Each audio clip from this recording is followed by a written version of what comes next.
offensive team, the best offensive unit in the nation. It all revolves around Joe Hamilton. And what do you want to talk about Joe Hamilton first? You want to talk about his running or his passing ability? You talk about a guy who accounted for 35 touchdowns, 29 through the air and 6 on the ground. He's a great passer. He can throw from the pocket. He can scramble. He can move around. But when you talk to defensive coaches around the country, the one word that keeps popping up is option. They're worried about him running that option. He uses all his players in that option offense. He's just so versatile. And, of course, Miami comes in with a game breaker on offense, too, and receiver Santana Moss. And Santana Moss is now being billed as a Heisman Trophy candidate for 2008. He's a little reluctant in that terminology. He doesn't want his teammates writing him about it. But talk about teammates. He has 2 quarterbacks who are available, and both will play today, and they're very willing to get this guy the ball. Kenny Kelly, of course, is a great baseball standout. Look at his numbers. But then Ken Dorsey, the true freshman, look at those last 2 numbers. 10 touchdowns, 2 interceptions. This is a true freshman, a guy who, when he walks around campus, says, yeah, I just look like a regular student. And Coach Butch Davis hopes to get both his quarterbacks in the game in the first quarter, if at all possible. The Miami Hurricanes against the Georgia Tech Yellow Jackets, the Toyota Gator Bowl from Jacksonville. Back with the kickoff in just a moment. On behalf of Toyota, our dealers and team members, I'd like to welcome you to the year 2000 Toyota Gator Bowl. We're proud to sponsor this New Year's Day Classic for the 5th consecutive year. Our support of this great event reflects our commitment to education and helping develop the future leaders of the new millennium. Toyota salutes the Georgia Tech Yellow Jackets of the Atlantic Coast Conference and the Miami Hurricanes from the Big East for earning the right to compete in the 55th Annual Gator Bowl Classic. From our families to yours, we offer our best wishes to you for a happy, healthy new year. Welcome back to Alltel Stadium in Jacksonville for the Toyota Gator Bowl. The Hurricanes against the Yellow Jackets. Tom Hammond and James Lofton here from Alltel Stadium. And also with us today is Craig Sager on the sideline. Let's check in with him now, Craig. Well, there are no Y2K glitches at Alltel Stadium. From 10 p.m. to 2 a.m., the wireless communication company held a full system check. Sound, scoreboard, jumbotron, electricity, ventilation, escalators, elevators, all in working condition before and after midnight. If there are any glitches, they will not be Y2K related. Except perhaps a weary-eyed Georgia Tech team that at midnight was awakened by the sights and sounds of football fans and New Year's Eve revelers celebrating their passion for football and the dawn of a new millennium. Rockin' the River Fest, a spectacular array of fireworks and lasers lit up the sky and rolled the Jackets out of their adjacent hotel beds. Meanwhile, the Miami team was resting peacefully at a Jacksonville beach resort nearly an hour away. Tom? All right, Craig, we heard the fireworks. They lasted over 20 minutes. Spectacular, but the Yellow Jackets probably not welcoming that fireworks display last night. The Yellow Jackets do have the best bowl record all time, best in the nation. Georgia Tech will kick off. Miami won the toss, elected to receive. Luke Monge to kick off with Moser and Moss, the deep men for Miami. And the Toyota Gator Bowl is underway. That's Santana Moss at the 6. Moss cuts back across the 25, spinning his way to the 34-yard line where Jeremy Myers makes the tackle for Georgia Tech. There's a look at Kenny Kelly, who is a professional baseball player in the minor leagues in the Tampa Bay organization and is the sophomore quarterback of the Hurricanes, getting the start today. There's the offensive lineup with Mercier and Gonzalez, All-Americans up front for the Canes. Kelly, Jackson, Fulcher, Moss, Wayne, and Franks. Franks, the tight end, is an All-American and a definite pro prospect. First down play for the Canes. And the give is to the lone setback, James Jackson. Picks his way forward after reversing his field and gets it out to the 42-yard line. About 7 yards on first down before a strong safety, Chris Young, makes the tackle. 7-yard gain on first down. Here's the Georgia Tech defense. A defense that is heavily laden with freshman players. Have done a good job for Coach George O'Leary coming into the defense. That's the front four with Wimbush, Mitchell, Edwards, Tillman, Clark, Myers, and Young rounding out the Georgia Tech defensive lineup. Now, they've struggled on defense, ranked 100th in the nation. And very young, as we said. Here's a first down run by Jackson. His second carry nets about 3 yards and a first down before Tony Robinson makes the tackle for Georgia Tech. And James, one of the Hurricane strategies is to pound the ball on the ground against Georgia Tech, keep Joe Hamilton on the sideline. Yeah, exactly. You would like to keep Joe Hamilton on the sideline, and Butch Davis, you know, he'll have one eye on the field and another eye on the clock and really be watching to see how much time they run off before they actually run each and every play. I formation this time. Fulcher the fullback, Jackson the tailback. First down play, opening series of the game, the Toyota Gator Bowl. First pass, Kelly, high but caught. Reggie Wayne made the reception, and Wayne pulled it down right in front of Travaris Tillman for a big Miami gain on the first pass of the game. And when you think about quarterbacks, here's a guy who plays center field, so you know that he has a strong arm. Watch Reggie Wayne come down. He tries to set him up with an outside move, and it's a high inside fastball. And Reggie Wayne goes up, he climbs the ladder, and comes down with the first big play of the ball game. It goes for 16 yards to Reggie Wayne, who caught 40 during the regular season. And here's Ken Dorsey, now at quarterback, replacing Kelly. Dorsey with his first snap. It's a handoff to Jackson. And Jackson fumbles the football, and Georgia Tech recovers. Nope, they say it was down. No fumble. Myers jarred the ball loose, but they say that Jackson had already had a knee down. And that has to be so frustrating for George O'Leary. We talked to him yesterday. He said, you know, the ball had been on the ground. This team is last in the nation in forcing turnovers. Only had two fumble recoveries the entire year. He said the ball's on the ground, but, you know, our young guys just can't seem to get to it. There's that sad turnover ratio story for George O'Leary. 8-yard gain for Jackson. Here's a 2nd and 2. Deflected pass and incomplete. So Dorsey's first try through the air deflected by Philippe Claybrooks at a defensive end. Yeah, you see it when you watch television on Saturday. You see it on Sunday. If you can't get to that quarterback, get your arms up. And Dorsey, even though he stands 6'5", he's still going to throw the ball. And if you're tall like Claybrooks is, you can get up and you can get in those passing lanes. Here's a 3rd down play. Will McPartland into the backfield with Jackson. McPartland is the fullback. 3rd and 2. Fulcher in motion. Jackson, Barker's in front, has the first down. Inside the 20, still on his feet. And out of bounds around the 5-yard line. Tillman knocked him out to save the touchdown.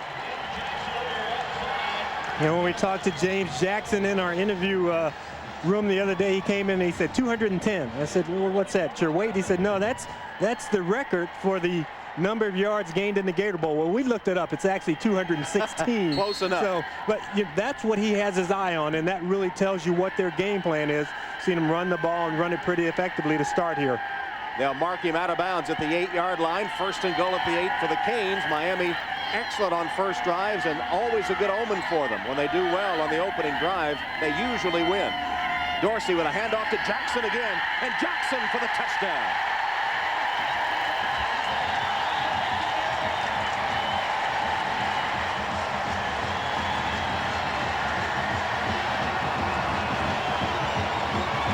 Rushing touchdown of the season for James Jackson. The workhorse on that drive as Miami pounded it down the field from the opening kickoff. And when they score first since 1983, they have won 92% of the time.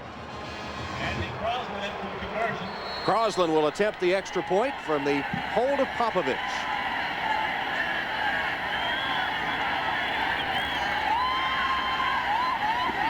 And the point after try is up and good. Impressive Miami drive to open the game. James Jackson got the touchdown. An 8-yard run as he tried the left side. Jackson across the goal line and the Hurricanes on top. Miami leads Georgia Tech first quarter 7-0.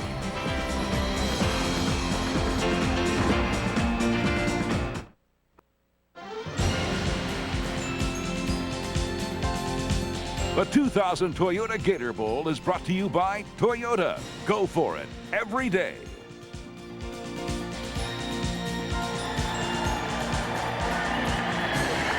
James Jackson and the Hurricanes made it look easy.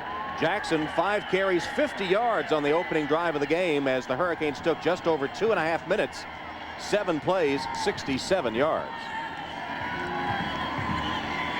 So now Georgia Tech, with the nation's best offense, will hope to answer as they'll have their first offensive position. Crosland is set to kick it off to White and Campbell, who are deep for the Yellow Jackets.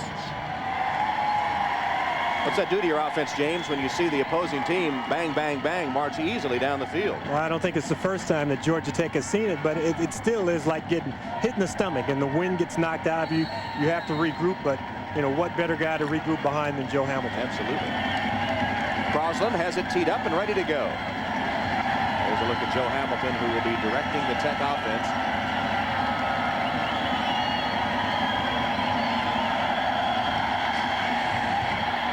Crosland's kick bounces, taken on the bounce by Campbell. Campbell crossed the 20, broke free for a moment, and then is wrapped up at about the 26-yard line by Ken Dangerfield. And here's Joe Hamilton, the All-American, the Heisman runner-up, winner of the Davey O'Brien Quarterback Award, the first Georgia Tech player ever named Atlantic Coast Conference Player of the Year. He is absolutely rewritten the Georgia Tech and ACC record books, and he's in his final college game. 18 yards on the return. Pretty good field position for the Jackets on their first snap. There are the numbers for Hamilton. Hamilton to throw. Swing pass is complete. Gregory evading tacklers. Has almost 10 yards before Al Blades is able to chase him down, and Mike Rumpf as well. Brown, Burks, King, Key, and Carmen up front. Carmen, second-team All-American and All-ACC choice. Hamilton with Gregory, Wilder, Campbell, White, who was co-MVP with Hamilton in the Gator Bowl last year, and the tight end, Andrzejewski. It was 10 yards and enough for a first down on the swing pass to Campbell, actually 11-yard gain. So Tech with a first down on its initial play from scrimmage. Here's Hamilton behind the blocker, caught by the ankle and tripped up just across the 40 to the 42. Michael Burrow made the tackle for the Canes. Here's the Miami defense. Burrow, who made that tackle, with Lewis, Sweeney, and Joseph up front. Nate Webster, All-American linebacker, is the leading tackler on that defense, with Rumpf, Myers, Blades, and Reed in the defensive backfield. Blades, of course, with great bloodlines, the brother of Benny and Brian, who both played at Miami and in the NFL. Second down play. Here's the reverse pitch. Campbell has one man to beat. Put a move on him, and now with the angle, they get him out of bounds. Just shy of the 30-yard line. Edward Reed, the strong safety, had the angle, but Campbell, with that blazing 4.3 speed, made a nice move. And so much is made of the speed of the Florida schools, Florida State, Florida, and of course Miami here. But when you want to counter with speed, you go with Kelly Campbell, a guy who, you know, I'm a track guy, and coming out of college, you know, coming out of high school rather, not a lot of people thought of him as a football player. He goes on a recruiting trip up to Western Michigan, and he tries to go out in the snow to see how fast he can run up there, and he said, no, I don't think I want to go and just play football. You know, I'm going to wait a while. And a lot of schools passed on him, waited on him, and Georgia Tech finally came around and said, okay, you can play here. He caught 11 passes in 98 and just exploded for a huge season this year in 90 with 69 receptions. That run covered 27 yards and gives Tech a first down in Miami territory. The option give to the fullback Wilder. He plows ahead for 3 or 4 yards. Dan Morgan, outside linebacker of the Hurricanes, making the stop of Wilder. Okay, in these first scripted plays, we've seen them line up with two tight ends go in motion. That time we saw them line up in the wishbone. We've seen what looked like a single wing.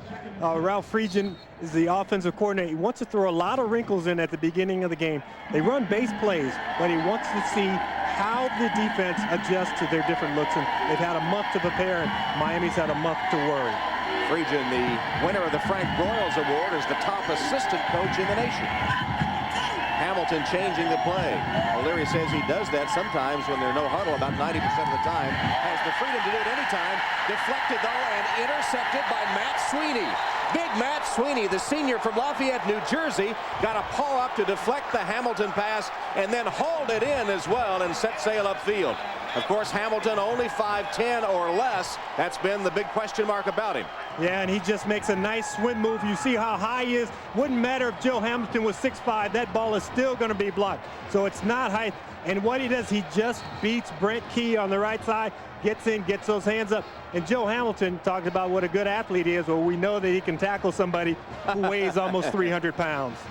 Well, Tech does not force many turnovers of its own, so when they commit one, it's especially critical.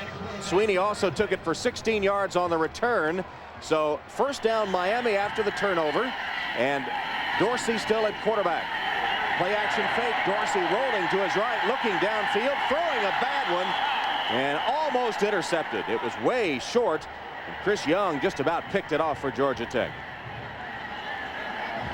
And you don't think of this guy, Ken Dorsey, as being the elusive one. And you have Kenny Kelly. He's a guy who has good mobility, but at 6'5", this is a guy who can move around a little bit much better than what we thought.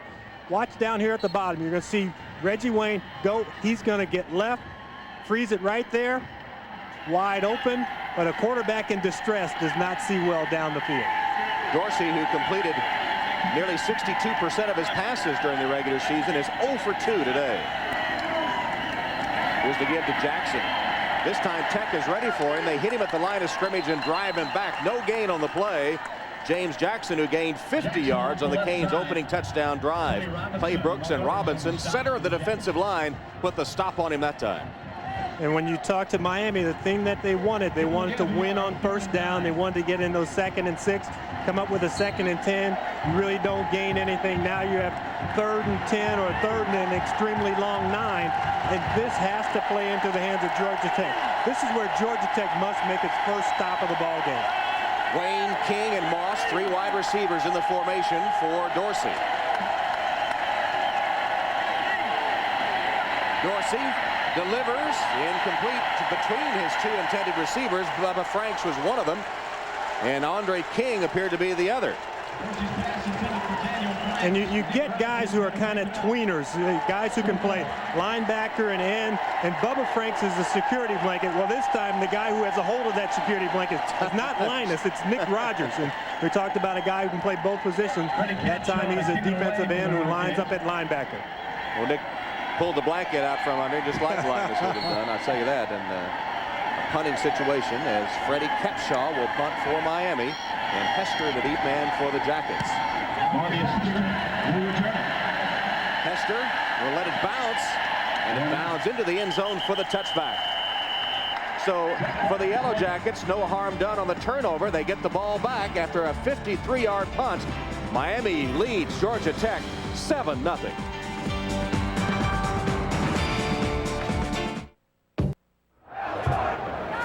Nine minutes left in the first quarter. 7-0 Miami over Georgia Tech in the Gator Bowl. Log on to MSNBCSports.com for more on all the bowl games, including today's Gator Bowl. For many of the seniors on both Miami and Georgia Tech, including Yellow Jacket star quarterback Joe Hamilton, this will be their final collegiate game. Check out some of their reflections on their collegiate careers, plus see if you can score a touchdown on a Gator Bowl quiz. MSNBCSports.com, the official website of NBC Sports. We talk about those Miami seniors, and Butch Davis has really turned this program around. There's all 17 seniors on track to graduate. First down, Georgia Tech at their own 20-yard line, trailing 7-0. Hamilton rolling, now in trouble and finding a seam up the middle. Tracked down after a gain of about 7 by Damian Lewis.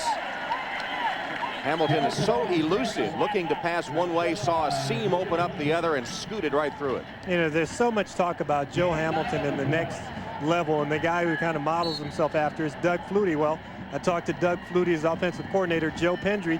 Said, you know, I've seen Hamilton on TV a couple times, and I wouldn't put it past him to be able to play at the next level and play pretty well. Same thing as Coach George O'Leary says, I wouldn't bet against him. carry for first down by Sean Gregory, tackled by Nate Webster. And as we mentioned, all his life, Joe Hamilton has followed Doug Flutie from his days at Boston College when he made his big name against the Miami Hurricanes, up in Canada when he played, and now with the Buffalo Bills. And Hamilton has already been drafted by a Canadian team. They own the rights to him, but he's hoping to be drafted by an NFL team and make an NFL roster next season. Here's the option play, and the give is to Wilder, the fullback. Wilder takes it for 3 or 4 yards. And the pride of Alvin, South Carolina, Joe Hamilton. Joe and Ginger making the trip from Alvin today, as did most of that town of 500. And learn to play in the backyard of the barbershop, right? That's right, Kinlaw's Barbershop. Kinlaw's Barbershop, and all the Kinlaw's Barbershop regulars are here at the game today. It was out behind Kinlaw's that they used to have the pickup football game. Hamilton swing pass for Gregory over his head and incomplete. What is Michael Burrow doing without his helmet on? I mean, do you think an offensive lineman might have gotten his hands up around that face mask and just nudged it off a little bit? I wasn't aware that offensive linemen ever did that. Well, they try not to. You see Michael with "play hard" written on the tape on his right hand. His wife, Batavia, presented him with a baby daughter. He found out about it, in fact, flying back from the Florida State game. Burrow, whose family originally from Haiti. Here's the third down play for the Yellow Jackets. 3rd and 6. Hamilton scrambling free. Will not have the first down. Miami was ready for his scramble. Dan Morgan was the first to hit him and drop him at the 40-yard line, and Tech will have to punt.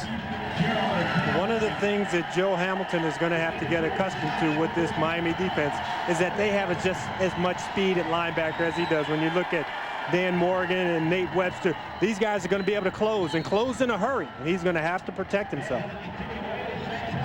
Santana Moss, the deep man for Miami, is Dan Dyke, the academic All-American 4-point engineering student for Georgia Tech. Sends it on its way and blocked.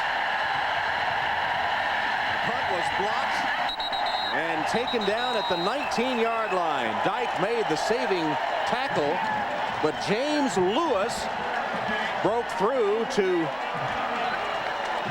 block the punt. And how many times during this bowl season have we seen special teams and specifically blocked kicks? Well, one of the things that Butch Davis talked about is you need to make a play on special teams, and he was concerned because he's watching the games during the bowl season. One of the things that he saw is that teams just didn't play as well on special teams because it is an area that you cannot practice at full speed and you can't have live contact. But that time the Canes come up with a big play.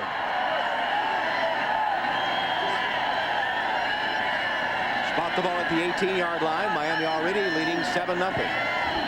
Jackson tries the right side. And Georgia Tech with a great defensive job. The lineman stringing it out, and then Ricardo Wimbush, the top tackler for the Jackets, a freshman from Blakely, Georgia, makes the tackle.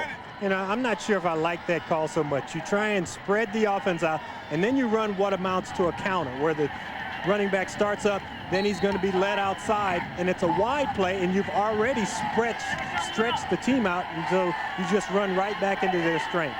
And Kenny Kelly back at quarterback now for the Hurricanes. Kelly, the starter, had given way to Dorsey for a series, and now it's Kelly back again. Fulcher, the motion man. Kelly to throw. Low and incomplete as we check in with Craig Sager. Well, Kenny Kelly suffered a dislocated index finger on the second play of the game and was replaced by Ken Dorsey. He went to the sidelines, had it pop back into place, and is now playing with the finger taped, but they will alternate both quarterbacks. This, of course, is Kelly's first action since he sprained his knee and suffered that shoulder injury back against Virginia Tech. Thanks, Craig. As you see the tough thing about that, Tom, is that thing is going to swell up. They want it taped, but it's going to start to swell up. It's also going to start to throb. That would seem to be critical, too, the index finger on his throwing hand. Pass for the end zone.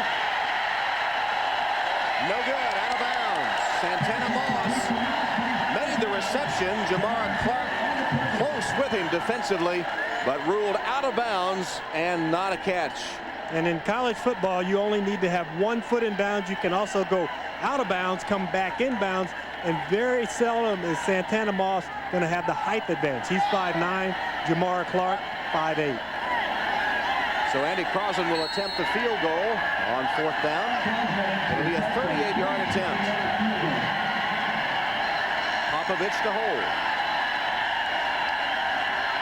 From 38 yards, the kick is up and no good. Well, once again, Georgia Tech narrowly averts disaster. An earlier interception didn't cost them any points. This time a blocked punt. No points for Miami. Still 7-0 Canes.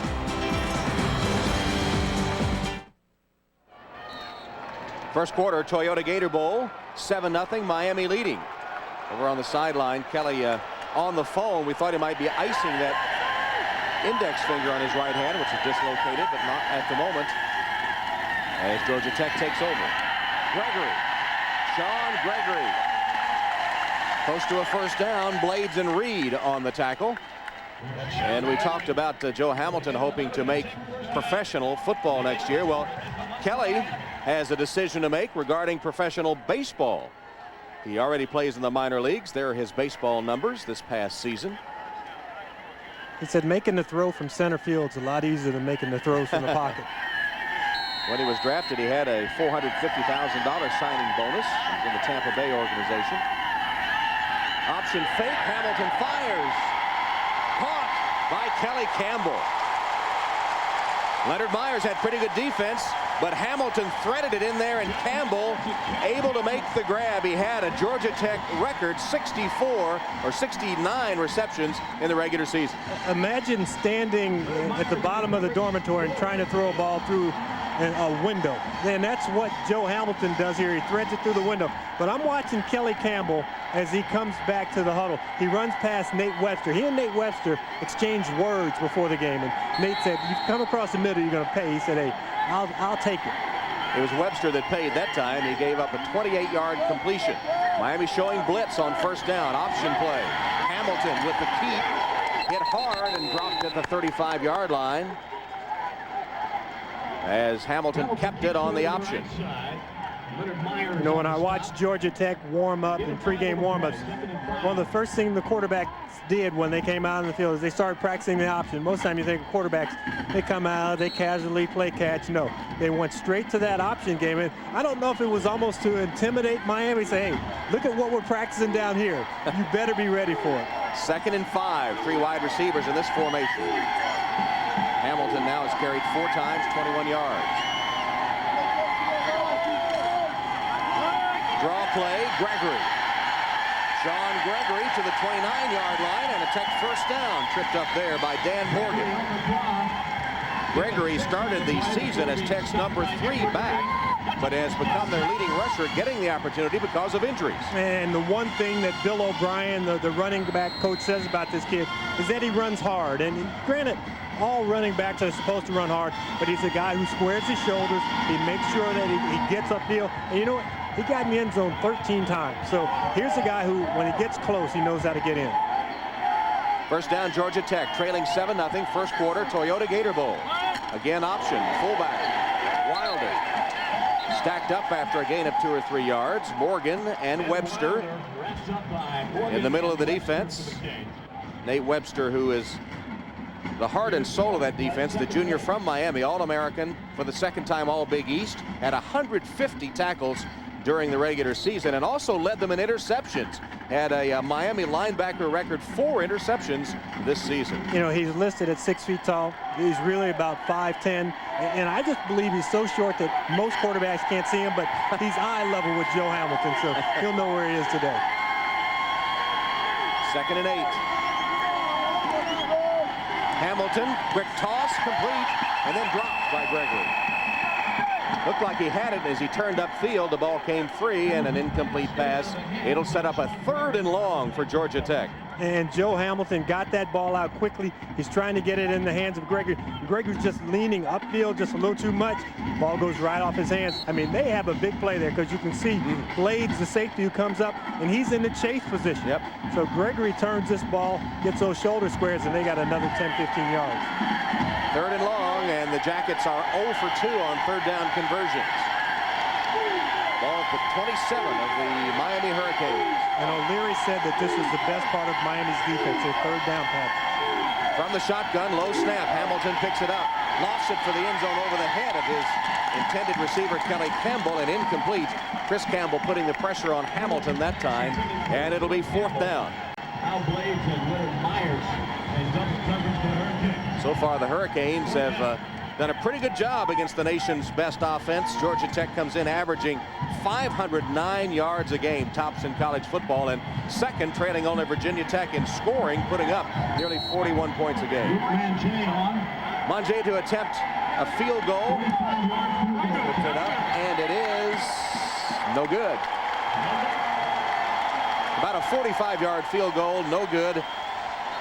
And Tech still held scoreless. At the Gator Bowl, it's 7-0 Miami.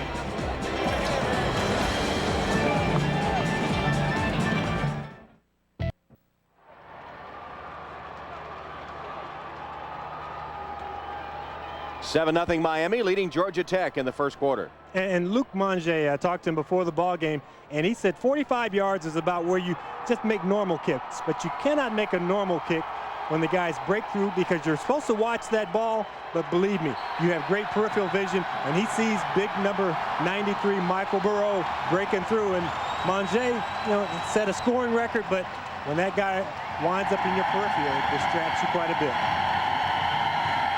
Miami taking over at their own 27-yard line. The give is to Jackson, and Jackson breaking free and rips off about 14 yards across the 40 to the 41, where he's tripped up by Chris Young. And if you're going to look at the strength of Miami, it's right up the middle.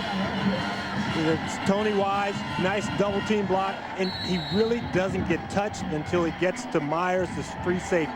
And you know what? You don't want your free safety and your strong safety to lead the team in tackles. Already Jackson, the junior from Belle Glade, Florida, has picked up 62 yards. He averaged 4.6 yards a carry during the regular season, had 782 yards rushing. Here he is again.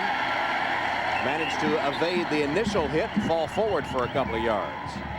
Jackson up the middle again.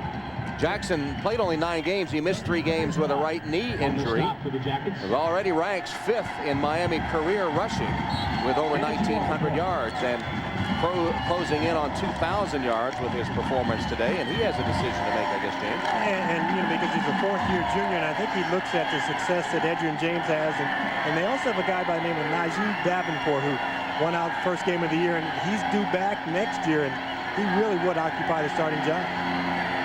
Kelly appeared to be changing the play. It's a give to Jackson. And Jackson breaking into the secondary once more.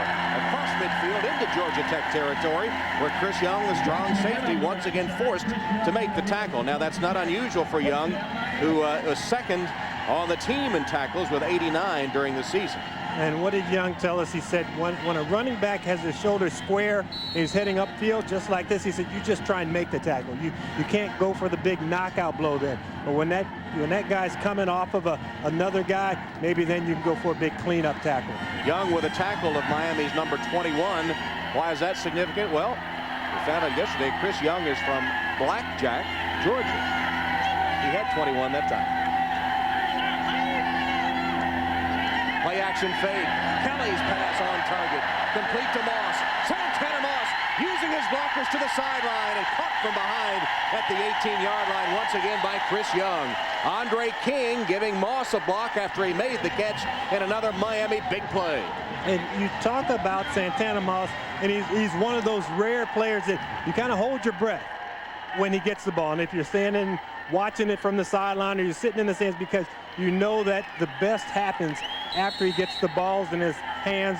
4.3 speed. He was the Big East 60-meter indoor champion. And watch it. Just comes out of those blocks, moves up the field. A guy who has a nice little shake and bake also. From the 18-yard line, first down Miami. They lead Georgia Tech 7-0. I formation. McPartland is the fullback. And the handoff to Jackson. And Jackson stopped for a loss this time at the 20-yard line by Chris Edwards and Felipe Claybrooks. And a nice job by Claybrooks reading the play. You know, he can feel that the offensive linemen are trying to stretch him as they try and get that play to go to the left, and he just goes along with them and slashes in front, gets his body in front of the runner. Claybrooks is a guy who had a big year in 98. They thought, well, it'd be a full-time player in 99, but you put all the other inexperience around him, 3 true freshmen starting it, and this Georgia Tech team has struggled defensively, but you know, they've actually held up their own end of the bargain with the turnovers and the block punt today. Final seconds of the first quarter. In motion is King. Kelly's pass caught. Short gain on the play. King, who was in motion, made the catch in the flat and hit immediately by Chris Young, who's getting an early workout on that Georgia Tech defense. Chris Young on the stop again. See Butch Davis, he's looking at the clock. He's just going to let the first quarter wind down. There's no more plays this quarter. We'll go to the other end. And that is the end of the first quarter in the Toyota Gator Bowl. It's been all Miami so far. They've been able to stifle that potent Georgia Tech offense. And the Canes, who came onto the field with a rush, have met their Yellow Jacket foes and lead Tech 7-0 after 1.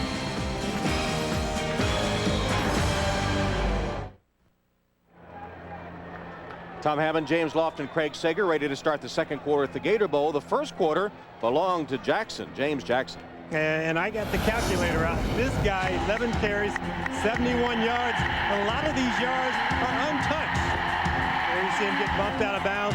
Here's another play right into the end zone untouched. And at the rate he's going, that 216 yards by Floyd Little looks like it may be in jeopardy. Well, this may indeed be Jacksonville before we're all finished. Third down play here for the Canes. 3rd and 7. The ball at the 15-yard line of Georgia Tech. Kelly from the gun.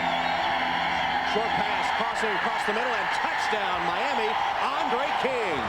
King crossing, picking off the pass and untouched into the end zone. His 5th touchdown reception of the season.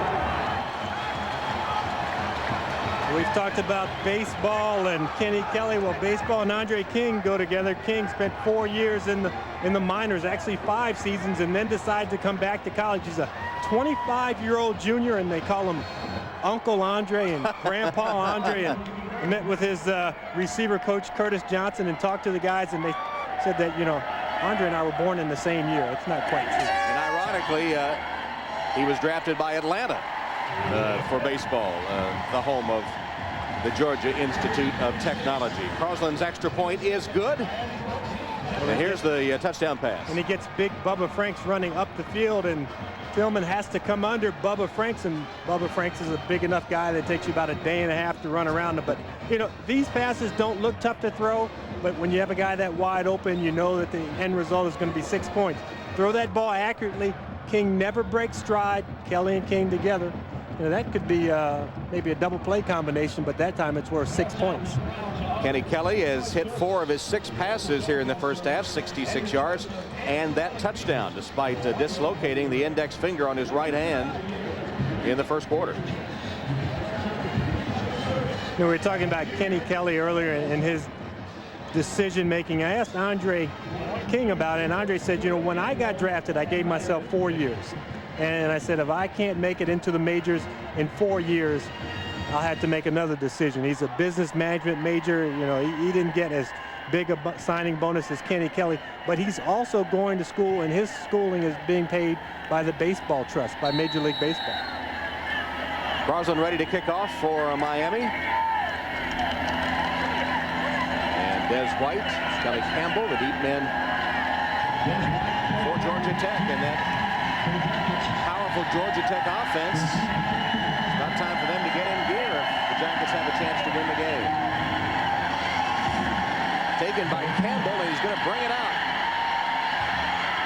He's across the 20 and just short of the 25-yard line where he's nudged out of bounds by James Lewis. James Lewis ran him out of bounds. So Hamilton and Tech will take over, and here's our Aflac trivia question. Joe Hamilton, as we know, finished 2nd in the Heisman voting to Ron Dane. What Heisman winners played in the Gator Bowl? There's more than one? 55th edition, yes. I'll tell you a little hint. There are 4 that have competed in the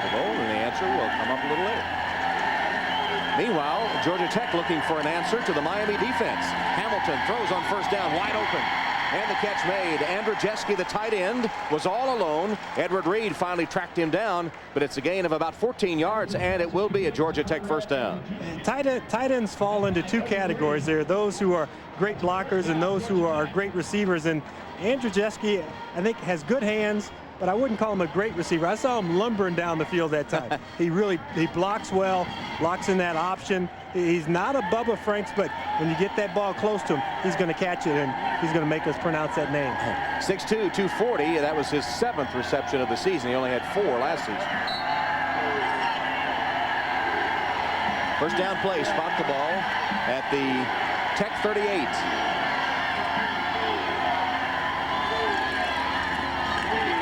Handoff to Gregory, got nothing. In fact, lost on the play. The center of the Miami defense just collapsed him. Burrow was there, Lewis, Sweeney, Morgan. And they're going to mark him a loss of a couple. You saw Des White come in motion. They faked the reverse to him, and Des White is a guy last year in this ball game was the co-MVP along with Hamilton. We haven't called his number yet, but he really does have to become a viable part of this offense if they're going to move down the field. They look for him here on 2nd and 12. Hamilton's pass dropped. Kelly Campbell dropped it as Morgan and Webster were right there, but that's a pass that should be caught. Yeah, that's a pass that should be caught, and you know, it's kind of tough. You weigh 170 pounds, you come across the middle, the short middle, where the big linebackers are, and for some reason the concentration wanes a little bit, and you start to look around and you see Dan Morgan, you see Nate Webster, and then you're sitting there on the ground, and then you hear their voices talking to you. He's going to hear voices all night if he doesn't start to catch those. It's 3rd and 12. There'll be some teammates' voices in there as well. Hamilton's in the shotgun. Miami shows blitz. Here they come. Pass behind and incomplete. Flag down. Could be roughing the passer. It's back by Hamilton.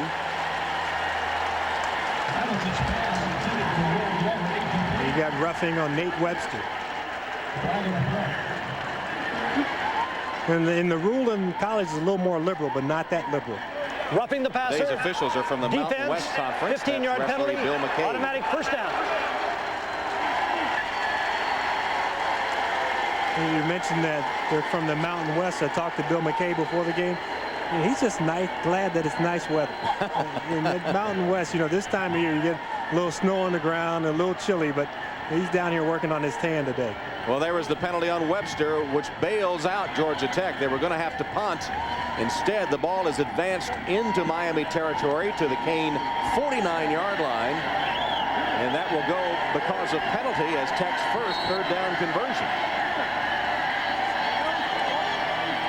First down option, and the pitch to the tailback, Gregory. He's across the 45 down to the 44 where Webster hits him hard. You know, Webster hit Gregory hard, and Dan Morgan hit Joe Hamilton hard. You see, getting away from the blocker there, squaring his shoulders, and we talked about Gregory running hard, collision back. That time Morgan Webster rather up for the collision. And here's Morgan working on Joe Hamilton. They're best friends. They act like it. They like to hit people together. Yeah, they do. 2nd down and 6.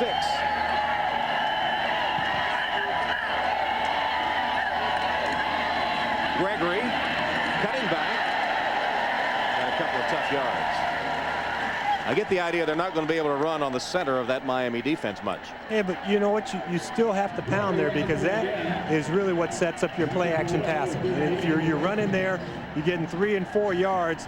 You also think that, you know, if they overplay it, you know, he has to go in the air, and that minute it goes in the air, his feet aren't on the ground, it slows him down a little bit. But there's a minute hole there. And when those holes are there, you have to take advantage of because, like I said, it's going to set up your play action passing later. 3rd and long. The Jackets trying to convert a 3rd down. And stopped for a loss on the play. And a big loss at that. Hamilton took the snap, set off on the left side, nothing there. You know, I like putting the ball in Joe Hamilton's hands, but I like to give him more than one option. If he has the option to roll out of the pocket, look down the field first as opposed to just running it, that gives him the double threat.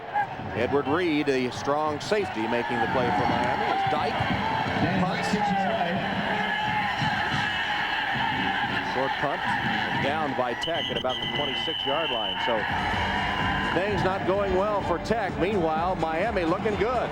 The Canes leading Georgia Tech in the second quarter of the Gator Bowl by 14.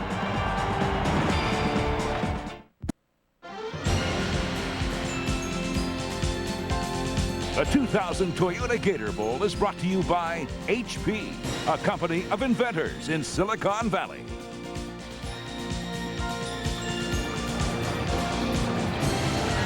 Some scenes from the University of Miami campus in Coral Gables. And Miami leading Georgia Tech 14-0 at the Gator Bowl. Well, our Aflac trivia question: how many Heisman winners have competed in the Gator Bowl? John David Crow, Texas A&M, was the first. Bear Bryant was the coach then, I believe. Pat Sullivan, the Heisman Trophy winner for Auburn. Earl Campbell, the great one from Texas. And George Rogers, South Carolina Gamecocks. 4 Heisman winners have competed in the Gator Bowl. Miami takes over at its own 26-yard line, leading 14-0. Kelly, play action fake, and has a man wide open. Caught by Bubba Franks. Big Bubba lowers his head and booms to midfield. You don't want to get in front of Bubba when he's got a momentum going his way. Chris Young got him down, but paid the price. Yeah, and Craig Sager talked about the fireworks. I think Chris Young thought that they were exploding when Bubba Franks put his head down to run over him. Bubba Franks, we talked about, is the total package. NFL scouts are drooling over this guy. He's just a junior, and you know, but I think about the tight ends in the NFL. There aren't a lot of great tight ends out there, and this guy has the size, the speed, and the strength, but you still need to be a man when you play that tight end position. But his roommate last year, Edgerrin James, he's done pretty well in the pros this year. That's it. Going to be Rookie of the Year as Big Bubba rambles for 23 on that one. First down play and a give to the tailback. Clinton Portis gets his first carry. He's the freshman from nearby Gainesville. And a freshman All-American by the Sporting News, top rusher for the Canes this season, his first carry of the Gator Bowl. Well, join NBC and 2-time Olympic gold medalist Katarina Witt next Saturday for an all-female, all-star skating extravaganza, Divas on Ice.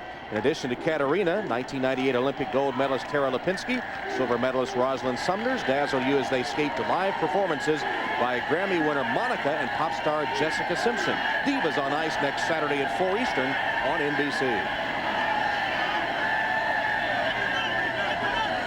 2nd and 8 for the Canes. Portis again gets the call with about the same result, 2 or 3 yards. Tavares Tillman from his corner spot makes the tackle of the freshman Portis. Had 6 starts as a true freshman and rushed for 100 yards or more in 5 of those 6 starts. In fact, set the Miami freshman rushing record with 838 yards.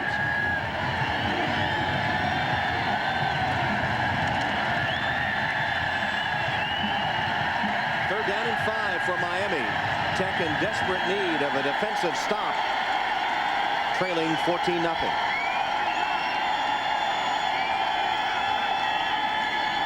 Kelly, short drop, pass over the head of his intended receiver, King. King had inside position and enough yardage for the first down, but Kelly's pass sailed over his head, incomplete, and the Hurricanes will punt. You know, one of the things we watched Kenny Kelly, I watched him Thursday at practice. Very strong arm, almost too strong at times. There's no crown on this field, relatively flat field. That should be an easy pitch and catch for him. Freddie Capshaw punting. Marvius Hester is the Tech receiver, calls for the fair catch and takes it about the 14-yard line. Well, the Tech fans are waiting for that jacket offense to explode. So far, they're pitching a shutout. It's 14-0 Miami.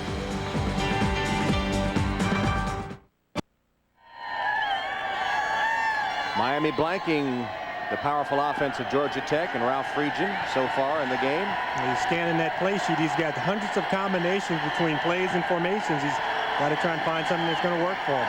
Miami's defense ranked 12th in the nation in scoring defense. They looked every bit of that today. Well, Ralph might want to cross that one off the list as they try the center of the defense again and get nothing. In fact, a loss as Gregory meets a stone wall of Hurricane defenders. Yeah, he's got a big guy over there at right tackle in John Carmen, but he's getting out-quicked right now. William Joseph is coming off that ball and getting across the line of scrimmage before Carmen can get started.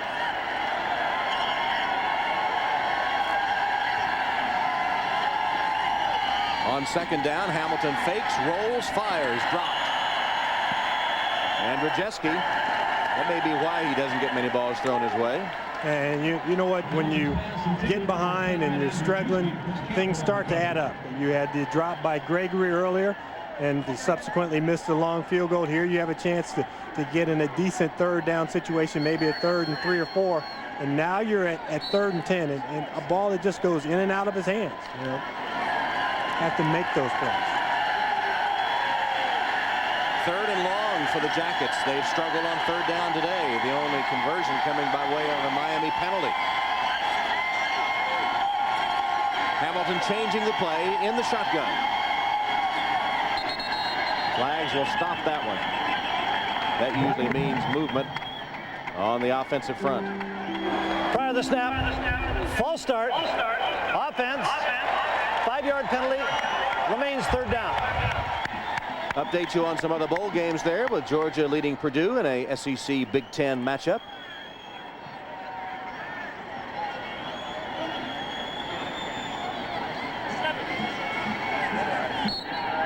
Gators and the Spartans are scoreless.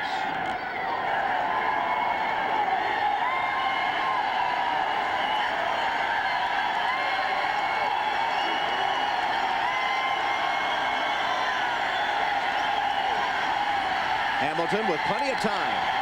Pass short. Short hop the intended receiver. And another bad series for Georgia Tech. This looks anything like the team that led the nation in total offense. Yeah, but you look at Butch Davis on his side, congratulating his guys. He and Greg Schiano, if 3rd and 10 is tough, 3rd and 15 is even tougher. And talk to George O'Leary, that is the best part of Miami's defense. 3rd and long, they come after you, they make you throw hot. Dyke has already had one block today, his first block of the season. They don't rush him that time, and Santana Moss has to run up under this one, high but not long, and now tries to get behind the wall. Moss to the 45, Moss to the 40, down the sideline, and his momentum just carried him out of bounds. Just touched by Jeremy Myers, who was able to force Santana Moss out of bounds, or he was off to the end zone. 9-yard return of a 33-yard punt.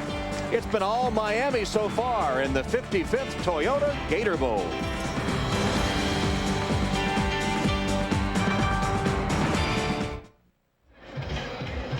Greg Sager back in Jacksonville. Miami leading Georgia Tech 14-0. The Hurricane offensive line has incorporated unique training methods into its preseason conditioning program. Center Ty Wise designed a 4-foot-high cage in which the linemen practice on keeping their leverage and staying low to the ground. Then to top things off, every Saturday, they take turns pushing Wise's Ford Ranger pickup the length of a football field in a timed race. They would progressively add weight to the truck by having teammates sit in the back. And right now, they are pushing the Georgia Tech defense around 14-0. Now, The reason they push that thing, because they don't have money for gas. They save the money for the all-you-can-eat buffet. Yeah, that's the trouble, though. After all that work, they went to the all-you-can-eat buffet and undid all the good work. James Jackson stopped by the Tech defense, led by Andy Josephson. Ty Wise, all-Big East performer and a 3-year starter for the Canes, and hoping that he'll have a better truck than that 93 Ford Ranger they were pushing next year as he hopes to play in the NFL. He's going to be in the East-West Shrine game, do the Hula Bowl, and has played with broken ribs, a herniated disc. He's a tough guy. Ty Wise, senior from Pensacola.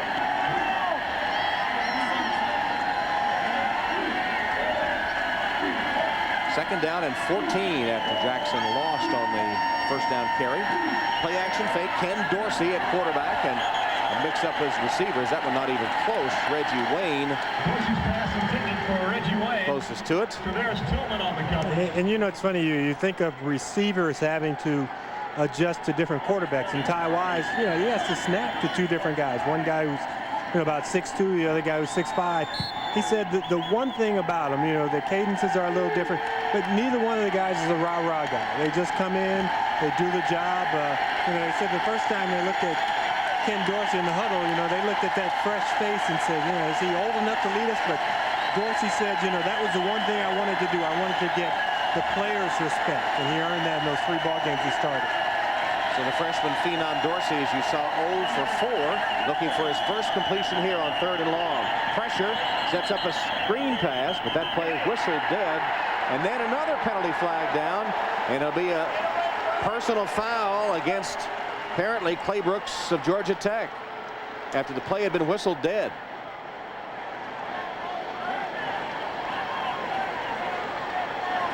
And you got Greg Gathers down, the freshman defensive end. You know, that play, I mean, it was whistled dead late. Clay Brooks is after Dorsey, and I couldn't tell if it was really that much of a late hit. You saw Dorsey deliver what would have been the screen pass to James Jackson, and then you see Dorsey getting up off the ground.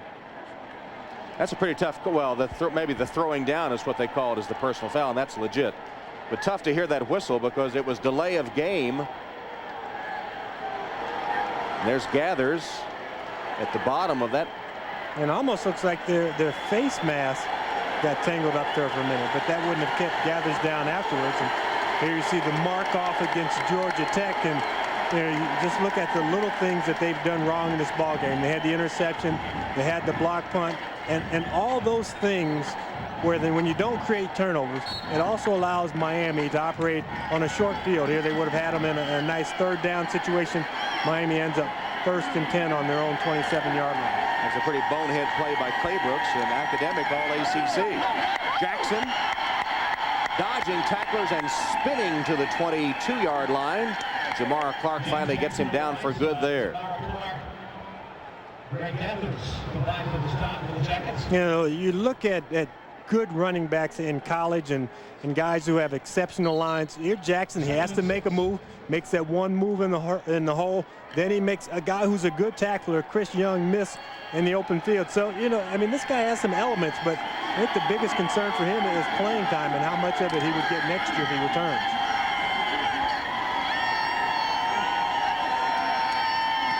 Second down, Dorsey's pass, incomplete, intended for Bubba Franks.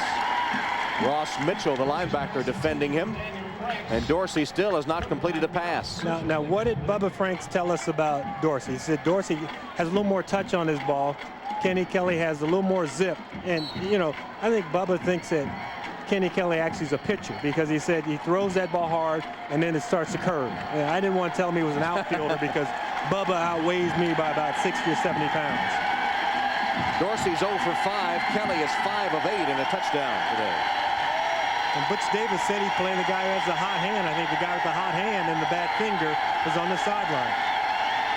3rd and 6 for Dorsey. Short drop, wings it out to the sideline. Now we got movement. And that play will not count. Once again wiped out as Reggie Wayne made what would have been a touchdown reception. Prior to the snap, full start, offense, 5-yard penalty, remains 3rd down.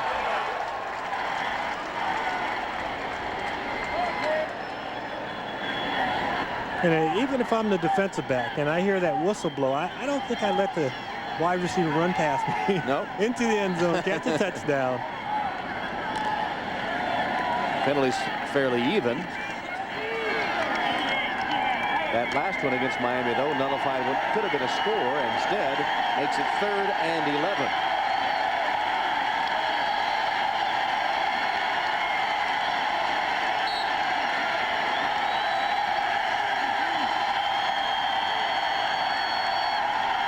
Dorsey rolling with protection. It breaks down, and as he fires it, it comes up short for Moss.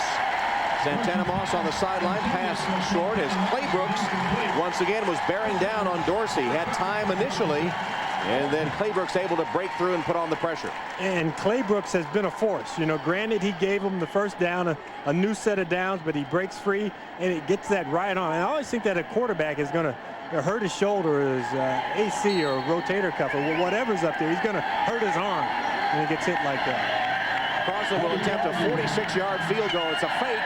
It's a fake. Popovich, the holder, with the carry, and will be stopped short of the first down. Chris Young, the strong safety, able to make the defensive play, and Tech ready for the fake. And they will take over on downs. Popovich took off with the ball, the holder, but Tech was ready. You know, I like the fake because it really is at that outside range. Crossland hasn't been great kicking field goals, and Butch Davis didn't want to give away field position there. And actually, even though they don't get the ball, you know, to a first down, they still make Georgia Tech gain a couple more yards in their attempt to get on the scoreboard. Jackets start from their own 23-yard line, trailing 14-0 with 7:38 left till halftime. Hamilton on first down, a pass caught. Des White's first reception of the game, immediately hit by Mike Rumpf.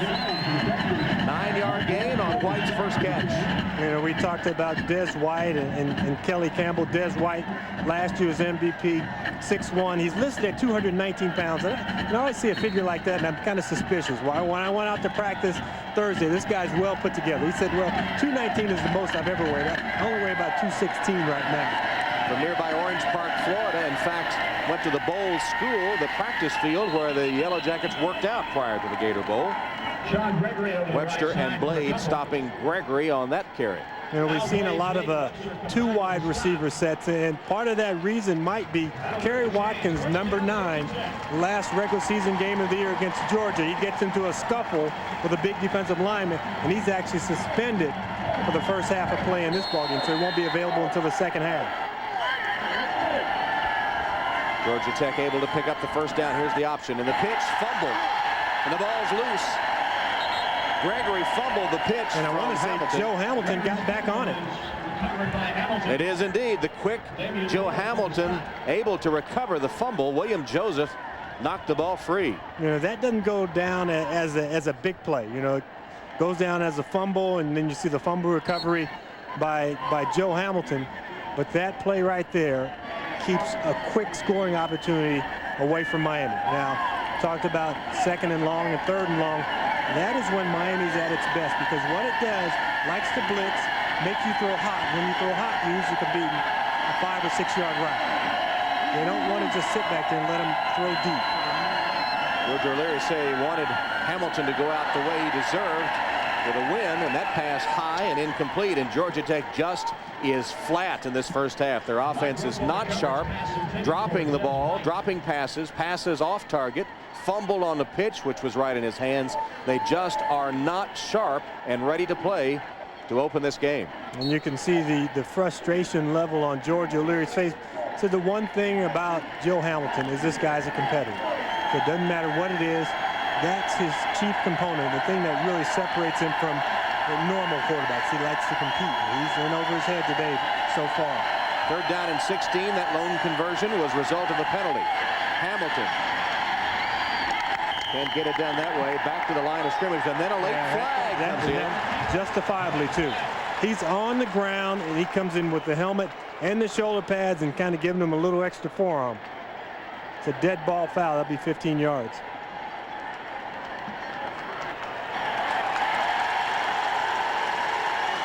Now, if it's a dead ball, they'll mark off 15 yards, and it should be about 4th and 1 from up here.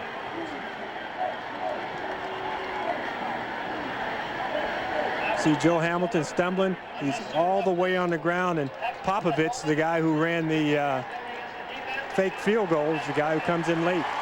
The 3-time district academic All-American. You know what? But the guys are out of school right now. I guess so. Vacation, so they leave the books behind and all the. But you know what? It's emotion. You know, we had Claybrooks on the other side, who's all academic. Popovich, guys get emotion. They want to get into it. Well, for the second time, Miami has given Georgia Tech a third down conversion by penalty. Wilder, the fullback, carrying tacklers with him close to the first down. Campbell and Morgan on for the ride until they finally were able to get Wilder down right at the first down marker. You got to remember, with 5 minutes left in the first half, that this is an offense that averaged 40 points a game, 500 yards total offense, and eventually they're going to get on track. And we talked about them trying to jam the ball up the middle. The reason you do that is to eventually slow down that quick pass rush by the defensive ends and the defensive tackles. And you know, there's always a master plan. You looked at that big play sheet, and you got to kind of try and piece it together. You think that when the ball game first starts that, you know, we're going to go click, click, boom, boom, go down the field. When that doesn't happen, you have to scan and say, okay, what's going to work? They'll measure for the first down, and it will be just short. Well, check that. First down by inches. I thought he held his thumb and forefinger up a few inches away, and I guess he was just measuring how much it had made it by. Look at their offensive numbers, 508.4 yards per game. Down number 5 is Stanford. Who went to Stanford up in the booth here? Stanford. They play football at Stanford? Oh, man, they may be in over their head in the Rose Bowl. If they can hold Ron Dane to under 500 yards rushing, they got a chance. 500, huh? Big Ron Dane. This is the 75th anniversary of the Four Horsemen in Notre Dame beating Stanford in the Rose Bowl. Hamilton on the option, a couple of yards. Joe has rushed for 19 yards, passed for 63 today as Miami has held him in check. Matt Walters made the tackle for Miami. Clock ticking toward the 5-minute mark. And the Tech offense has done not much today. 14-0 the Hurricanes. They opened the game by driving 67 yards for the opening score. And they have a 173 to 151 total yardage lead, but 14-0 on the scoreboard. Hamilton's play action fake, and his pass caught just short of the 30-yard line. Diving catch made by Des White. Pass was a little short, the ball a little short, but White went down to get it with Leonard Myers covering for Miami. And Des White, we talked about his size, 6'1", 216 pounds. And this guy has speed. He has size. He has everything that you're looking for when you're thinking about guys at the next level, but he just drives Myers off and actually turns Myers around. You see that little break to the inside, ball's low, he goes down, gets his hands under the ball and comes up with a catch and show that ball to the officials. Tech showing a bit of a spark. Here's Hamilton on a first down pass, and again the receiver wide open. Des White again ducking out of bounds. They're going to mark him out of bounds back upfield at about the 17-yard line. You know, one-on-one matchups are what you kind of look for, and you're looking for a guy who can get open for you. See, Myers is giving too much room to the outside. He lets Des White just work down, turn around. Even when you play zone defense, you have to use man-to-man techniques. You stay low, you stay in your back pedal. You don't give the quarterback a guy to throw to who's wide open. Tech with a first down, Miami 17. Option play. Hamilton keeps to the 10, 5, touchdown, Joe Hamilton.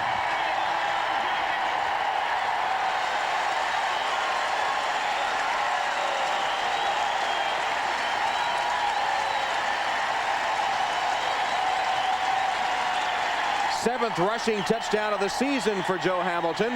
And the Tech faithful breathe a sigh of relief as their offense finally comes to life. I think Craig Sager told us they were awakened by the fireworks in Jacksonville last night and just now waking up here in the latter stages of the first half.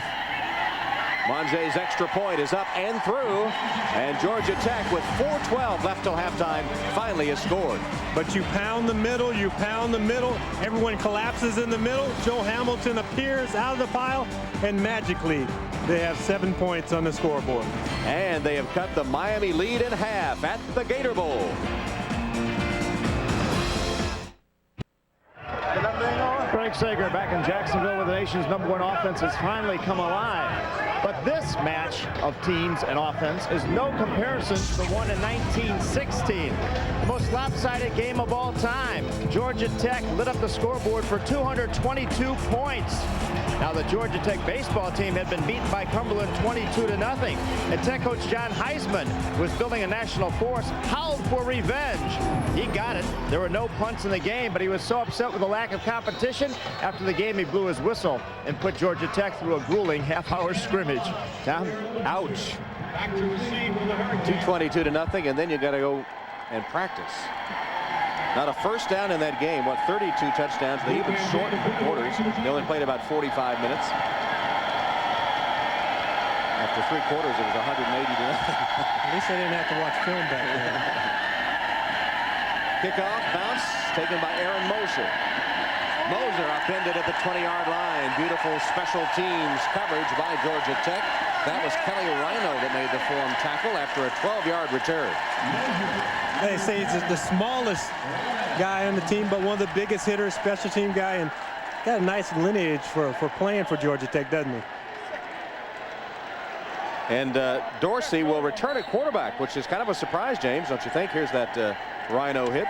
Yeah, and Rhino's dad was there, 3-time All-American at defensive back, and grandfather played there. And I think he's making a couple of guys at home proud right now.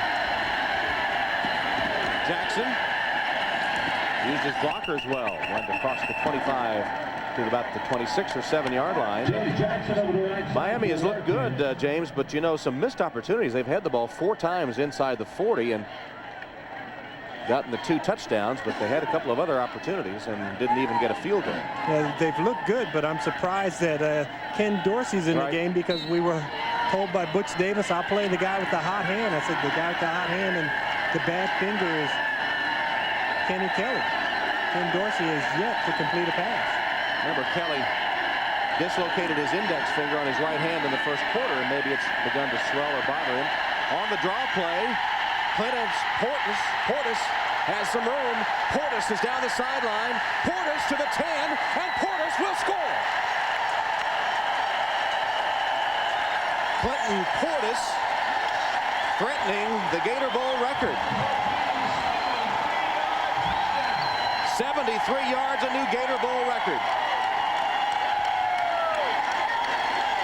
The freshman from Gainesville, with a sizable rooting section here from nearby Gainesville. 73 yards for the touchdown, a new Gator Bowl touchdown rushing record. And George O'Leary, when he talked about his defense earlier in the season, said the problem is we're giving up so many yards because of missed tackles. And on that play, when we watch the replay, we'll count them up. Plenty of opportunities to bring down Portis, but Portis stays on his feet and then just outruns Felipe Claybrooks.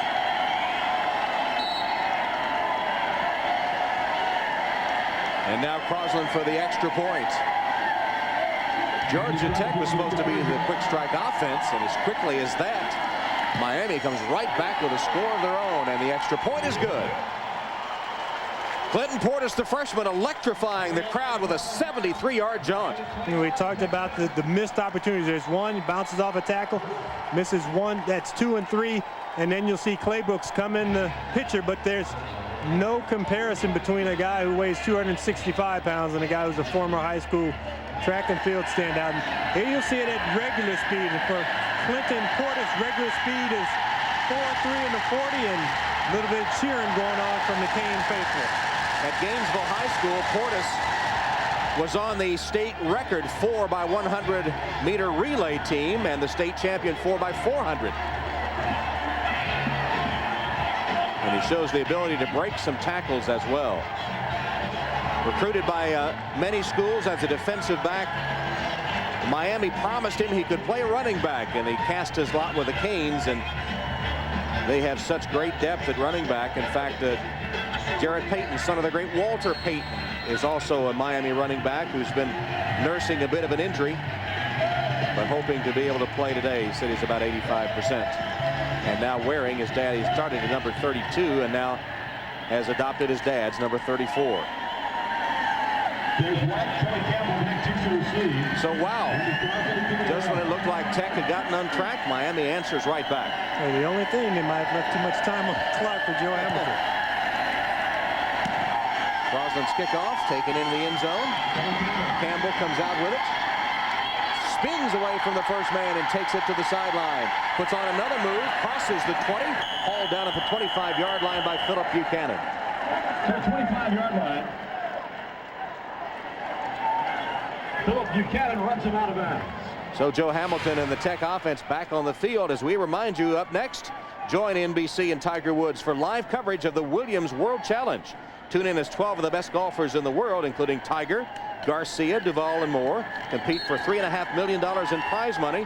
Tiger looks to pick up where he left off after that great 1999. The Williams World Challenge. That's live golf coming up next here on NBC.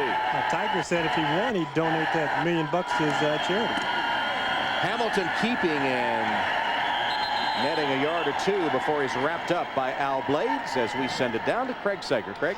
Miami starting tailback James Jackson on the sidelines with a sprained left ankle, having the ankle retaped. That is the only reason why Clinton Portis was in the game. But he obviously made the most of the opportunity.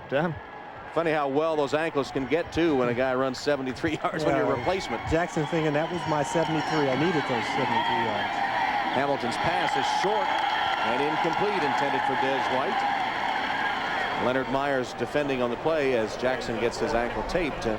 Is it just my imagination, or has Hamilton been short many times today? Well, you know what he's doing. He's throwing off his back foot, and what that means is he's not stepping into the throw. He's just leaning backwards and just casually getting rid of the ball. When I watched him at practice Thursday, there was nothing casual about his motion or the way that he throws the football. That time, it's an easy throw. He sees the guy out there. He reads it early, but you still have to complete the motion, step forward, and through the throw. There was nothing casual about his demeanor at practice either, was there? No, not at all. He chewed out a couple guys when they didn't perform their task. In fact, he told us he really hasn't had a chance to reflect on his great season, all that happened to him this year, because he was so intent on preparing for this final game. Glover makes the catch there and is spun down by Nate Webster, short of the first down. And that's a quick 3 and out. You see Butch Davis trying to get a timeout for the troops on the sideline. There's Greg Schiano, the defensive coordinator, and Butch Davis, both in the frame there. So Miami stops the clock at the 2:01 mark, first half. Already leading 21-7.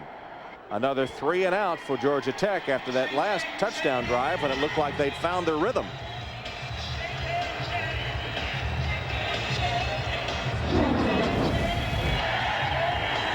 And Joe Hamilton, you see him stepping into the throw there, but that throw a little low. That throw on the money to Des White, and Joe Hamilton maybe doing what he does best, running the option, getting into the end zone. Of all the honors that he has received, the Davey O'Brien Award, ACC Player of the Year, being carried around Grant Field after they beat Georgia in their great rivalry game. He said of all the things, the trip to New York was the greatest when he was invited to the Heisman ceremony, and he said he saw many of the former Heisman winners who were in attendance and was just awed to be in their presence, and he said they were so nice to me. Well, Joe, you belong in that company. I think that one of the things he probably hasn't had a chance to reflect on yet is what a fabulous career he has had. Yeah, he said one of the guys came up to him and said, "It's nice to meet you and a pleasure to meet you." And Joe said, you know, the guy, former Heisman Trophy winner, saying that to me made me feel a little out of place, but he was right at home in the company of other great players. Dan Dyke to punt. Santana Moss deep for Miami. And another attempt at a block. Miami blocked one of Dyke's punts already today as Moss makes a fair catch at the 29-yard line. And Dykes has struggled today. His 2 punts before that one averaging 11 yards. But that one was a good one as it covered 40 yards. Dykes, the 4-point engineering student who just recently switched his major, right? Yeah, I asked him before the game. I said, you know, punting, aerospace, and engineering, does that help out? He said, well, actually, I've changed my major to electrical engineering. I said, why? Class is tough? He said, no, more jobs in electrical engineering. You know, you can do all the angles on that punting. If you're an engineer, you can get that just right. Kenny Kelly returns at quarterback now for Miami. He's in the shotgun on first down. Clock shows 1:54 second quarter. Kelly's pass complete, wide open. Catch made by Bubba Franks. Bubba some moves and a dive to the 45 and 46-yard line. Look, do you see those swivel hips on 260-pound Bubba Franks? It is not fair. A guy that big who can shake that well. You know, he likens himself to basketball. He says, I'm a basketball player. He says, kind of like Penny Hardaway. I said, well, you wouldn't be Penny, you'd be Nickel. And he has about an acre of turf on his face mask there after plowing it up with a dive. Kelly again with a hot hand, as you said. Second completion in a row. Andre King makes an 11-yard catch and another Miami first down in their 2-minute offense. And they've got time. The clock will stop while the referees reset it and get the chains ready. Kenny Kelly operating this thing pretty smoothly. First down carry, Jackson. Jackson follows his blocker, and he has 9 yards. And Miami just ripping off chunks of yardage through the air and on the ground at the moment against this beleaguered Tech defense, which has not gotten any help from its offense, unable to get a breather because the offense hasn't done anything. Second and short. Kelly from the shotgun. Another completion. Andre King. King trying to get some extra yardage. Retreated a little bit. Will be close to the first down marker. Jamar Clark on the tackle, but a flag down. In fact, we had a late hit. You know, King is trying to struggle and get out of bounds, and looked like Chris Edwards came in and kind of came over the top.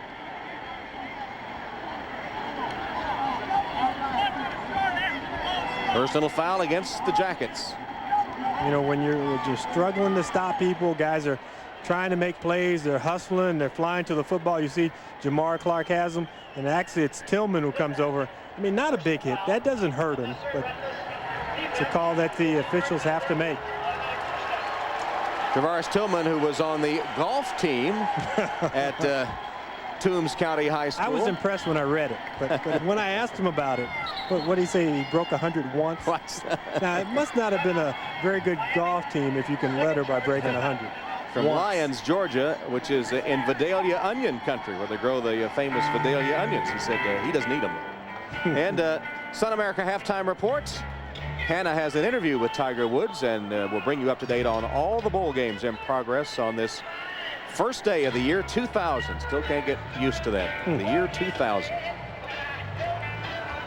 21-7 here. It's been all Miami. Tech with a brief spark a couple of moments ago, and then Miami reassuming command of the game. And Kenny Kelly has been ultra sharp on this drive, hitting all 3 of his pass attempts for 29 yards.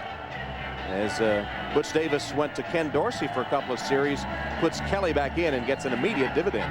Oh, it's funny. Kenny Kelly missed the last 3 regular season games of the year against Rutgers, Syracuse, and Temple, and Miami went on a scoring binge. They scored 155 points. I talked to a couple of the Georgia Tech players.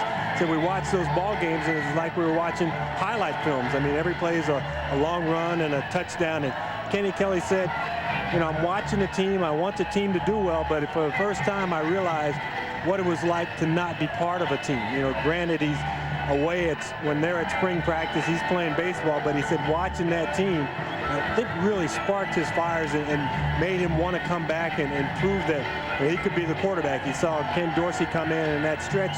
Ken Dorsey had 9 touchdowns and only 1 interception. And I think that was a little extra motivation. You got Joe Hamilton on one side, and he said Najee Davenport, our all-star running back, who got hurt in the first game, and I finally knew how he felt. Well, Kenny wouldn't be the first Kelly to excel at quarterback at Miami, would he? I remember another guy, Jim Kelly. Setting up the screen, and it wasn't there. Good penetration by Georgia Tech. James Jackson, the intended receiver, on the screen. And Kelly wisely threw it away. You know, when you talk to Georgia Tech defensive staff, they said, you know, we want to come after this guy, but, you know, you don't know how mobile he is. He was out 3 weeks with a knee strain. He has knee braces on both knees for this ball game.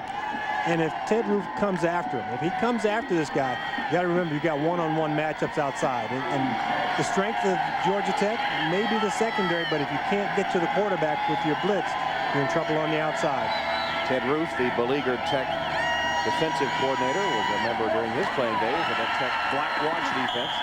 Here's Santana Moss making the grab in the flat and taking it close to the first down. Jeremy Myers takes him out of bounds, stops the clock with 55 seconds.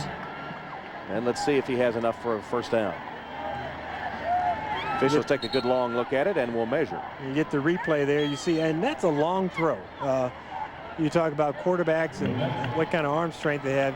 Kenny Kelly has the arm strength. Baseball outfielder, throw the ball from center field to home. And that's a nice throw, just throwing that deep side out to the wide side of the field. Measurement time, Tom, short or long? That one will be. I missed the last one. I need Paul McGuire here. He never misses. Just short. That's short. That one looks like it was the same as the last one.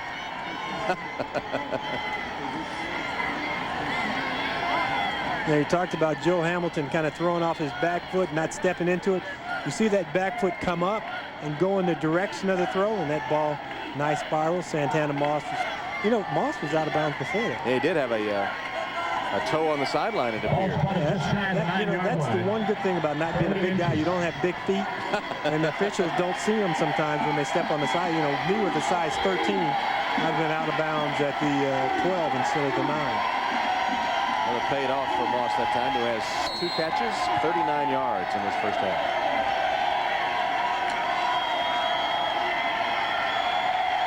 Just short, the ball at the 9-yard line of Georgia Tech on 3rd down.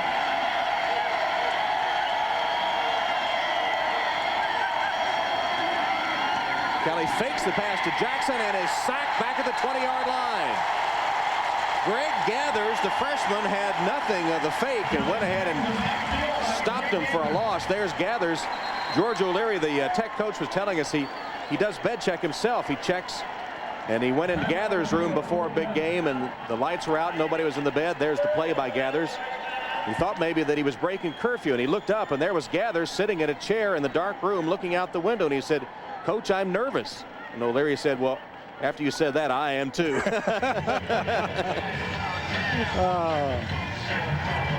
3 true freshmen starting on defense for Georgia Tech. It has been a year, and I think there's a little extra gray hair on George O'Leary because he's a defensive guy first. Granted, you look at the great offense that he's put together. He says, I knew what I wanted defensively, but offensively, I wanted to come in and have some flexibility and be able to do a lot of different things, and he's been able to do that with Georgia, with Joe Hamilton at quarterback. But when you look at the defense, a lot of young guys, freshmen and sophomores, they're going to get better. And you even look at their defensive staff. Roof is in his 2nd year as a coordinator. The rest of the defensive coaches are in their 1st year. So you got a lot of young pups over there. They're going to get better, but now they're going to have to find a new solution for the offense next year.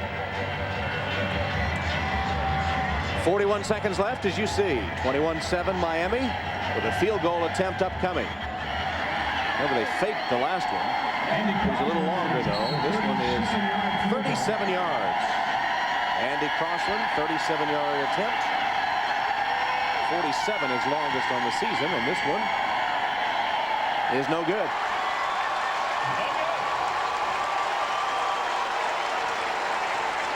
Another miss for Crossland, his 2nd of the game, and it remains 21-7.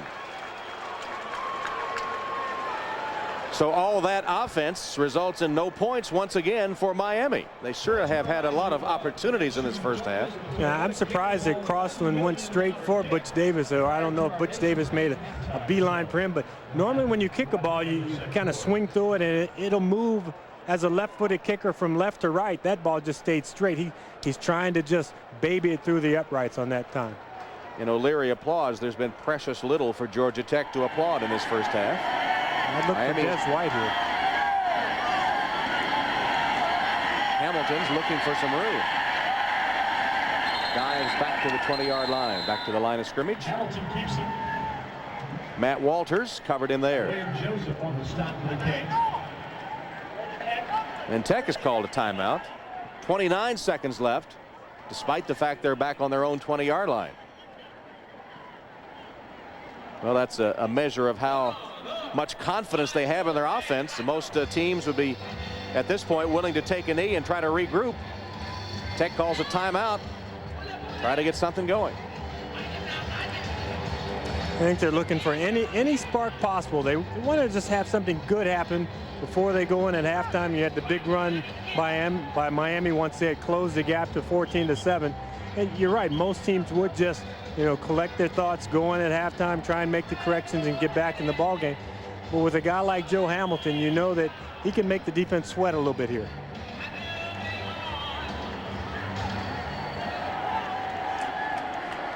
Hamilton lines up in the shotgun, 2nd and 10 from his own 20, trailing by 14.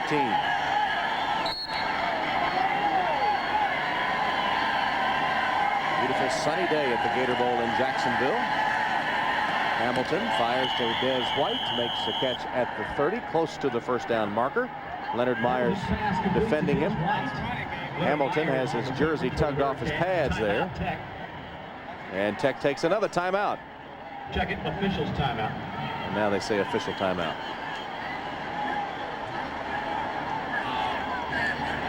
First down, Jackets. So we got another measurement.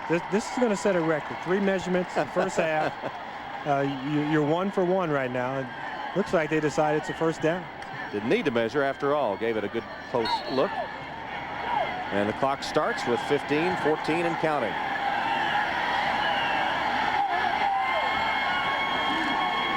And they'll run it and get nothing to the 30. Well, now it's take any time and try to regroup. A few boos. Well,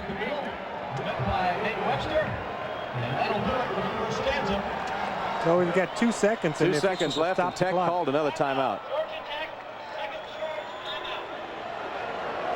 And now the boos grow in intensity. Now, are those boos coming from Miami people who That's hard to tell. Get a soft drink at halftime, or are they coming from Georgia Tech people who wanted more than just to run up the middle? It was a strange call after calling timeout. And even stranger with 2 seconds left is to call another. Well, I don't think the strangeness is going to end after that play.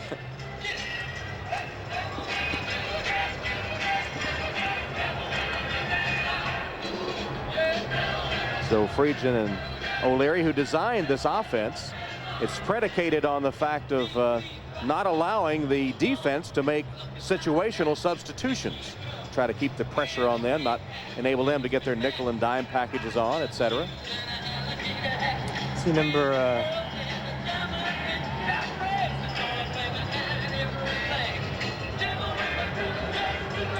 Friedgen and O'Leary have been together 20 years or so.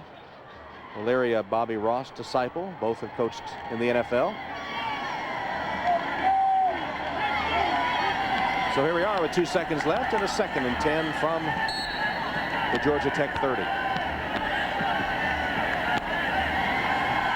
Well, the cornerbacks are 15 yards off their man. Get beat deep here, you're in big trouble. Don't even go to the locker room.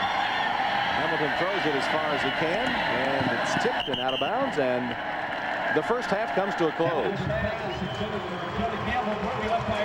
Well, Hamilton and the Tech offense, save one brief spurt, have been held in check during this first half. At halftime, 21-7. Let's go to Craig Sager. Well, Coach, the story of the first half, the disappointing showing by the nation's #1 offense. Why is the team so flat? Well, I tell you, it's not flat. We're just not making plays on offense, and I think Joe has to play better as far as what his reads are and stuff. And defensively, I think we're putting them in some bad situations. But except for that last run there, they made some good stops. We just got to regroup on offense and start controlling some of the ball possession and start making some plays. Too many drops out here right now. Thanks a lot. Lucky to be down, only 21-7. Let's go back to Tom. All right, Craig. Joe Hamilton held in check, 36 yards rushing. He did have a touchdown, and 103 yards passing for the Georgia Tech All-American Joe Hamilton. Miami looking good. Jackson especially in that first half, and the Hurricanes have a 21-7 lead at intermission. Now we'll send you to the Sun America halftime report. Let's join Hannah Storm.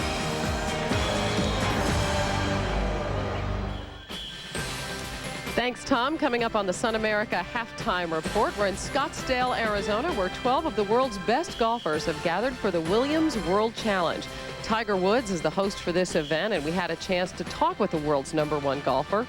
We'll bring you part of that conversation, and we'll update you on the college football scoreboard with several bowls being played on this first day of the millennium. We'll get to all of that after these messages from Miami and Georgia Tech.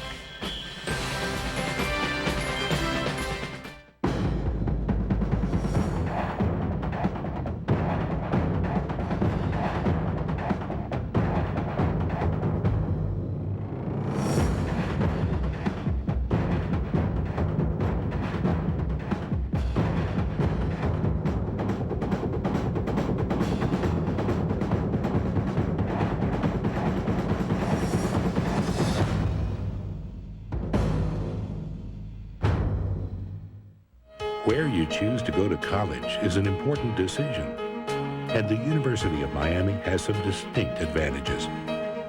Private, selective, comprehensive, challenging, medium-sized, research, location, scholarship, diversity, value. Take advantage of all we have to offer. The University of Miami. This is the Sun America NBC Halftime Report. Here's Hannah Storm. The Greyhawk Golf Club in Scottsdale, Arizona, where later today we bring you the third round of the Williams World Challenge, featuring some of the world's best golfers, including world #1, Tiger Woods.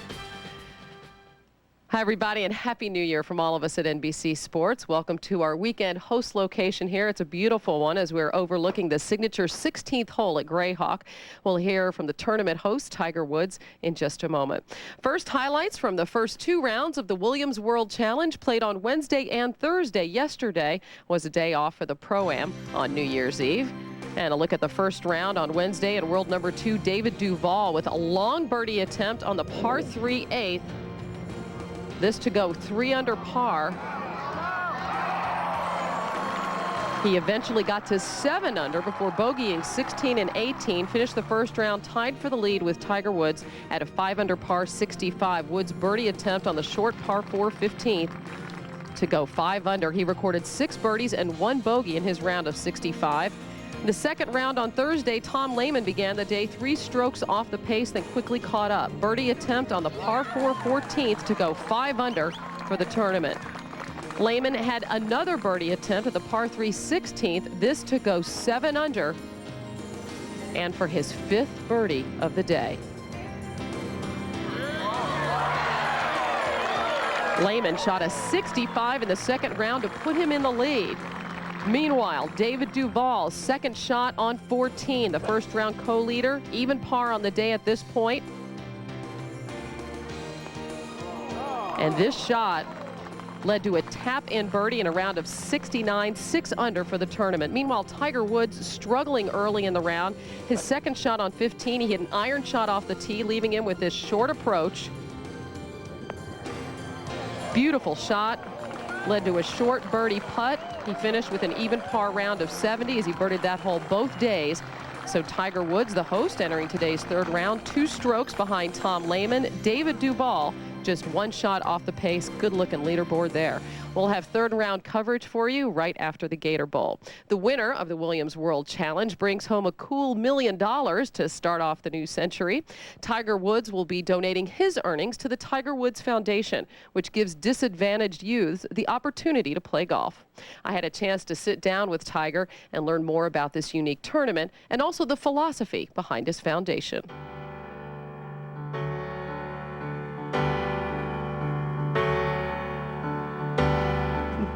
What's it like hosting your own tournament? Why did you want to do this? You know, originally we just wanted to have a nice fundraiser and have some pros come out and get together, and then lo and behold, we started getting this idea of making it bigger, and then it became bigger, and it's just snowballed, and then boom, and here we are with a $1 million first place prize. I mean, it's unbelievable. Now, is it really good manners to win your own tournament, Tiger? Oh yeah, oh yeah. As long as you're donating the money That's to charity. right. But, you know, if you win, these other guys, they might not come back. That's okay. That's okay. As long as I can get the first place check, I'm giving it all to my foundation anyways.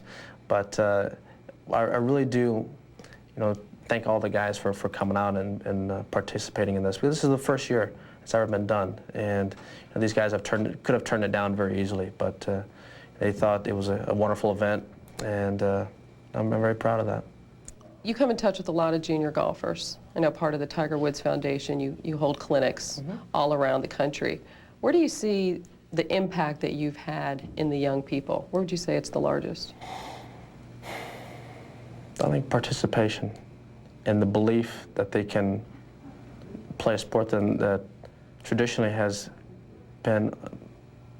excluded them from playing.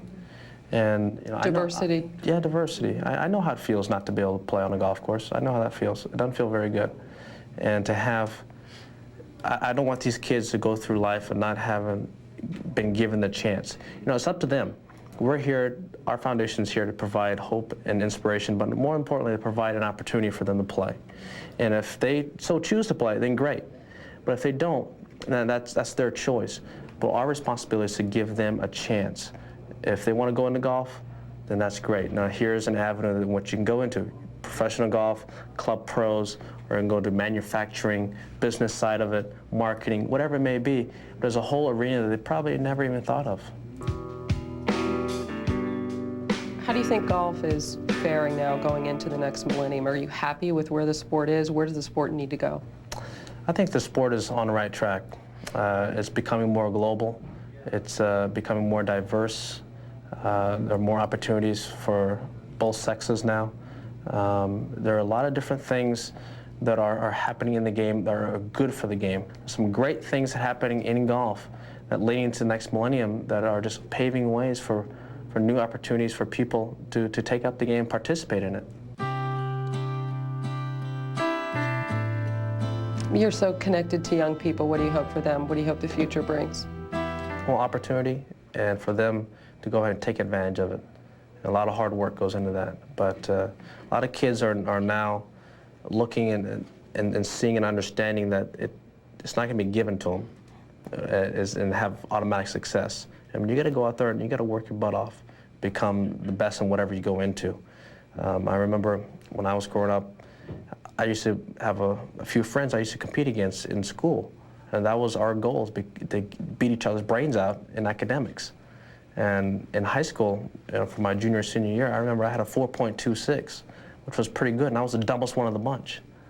But it was great to just go ahead and try and beat each other's brains out in academics, because the challenge in life is always to get better and always compete. And that's why I looked at school and why I look at life, that you got to work your butt off. And even in things that you're the weakest at, you got to devote more time to it and become better.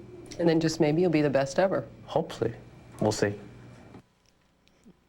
Our host here at the Williams World Challenge, Tiger Woods, coming off one of the most remarkable seasons in golf history. And during our golf coverage today, we'll hear more from Tiger about his passion to be the best ever, the comparisons to Jack Nicklaus, and his thoughts on winning what many agree is nearly impossible, golf's Grand Slam. We'll update you on the bowl game scores right after these messages from your local station.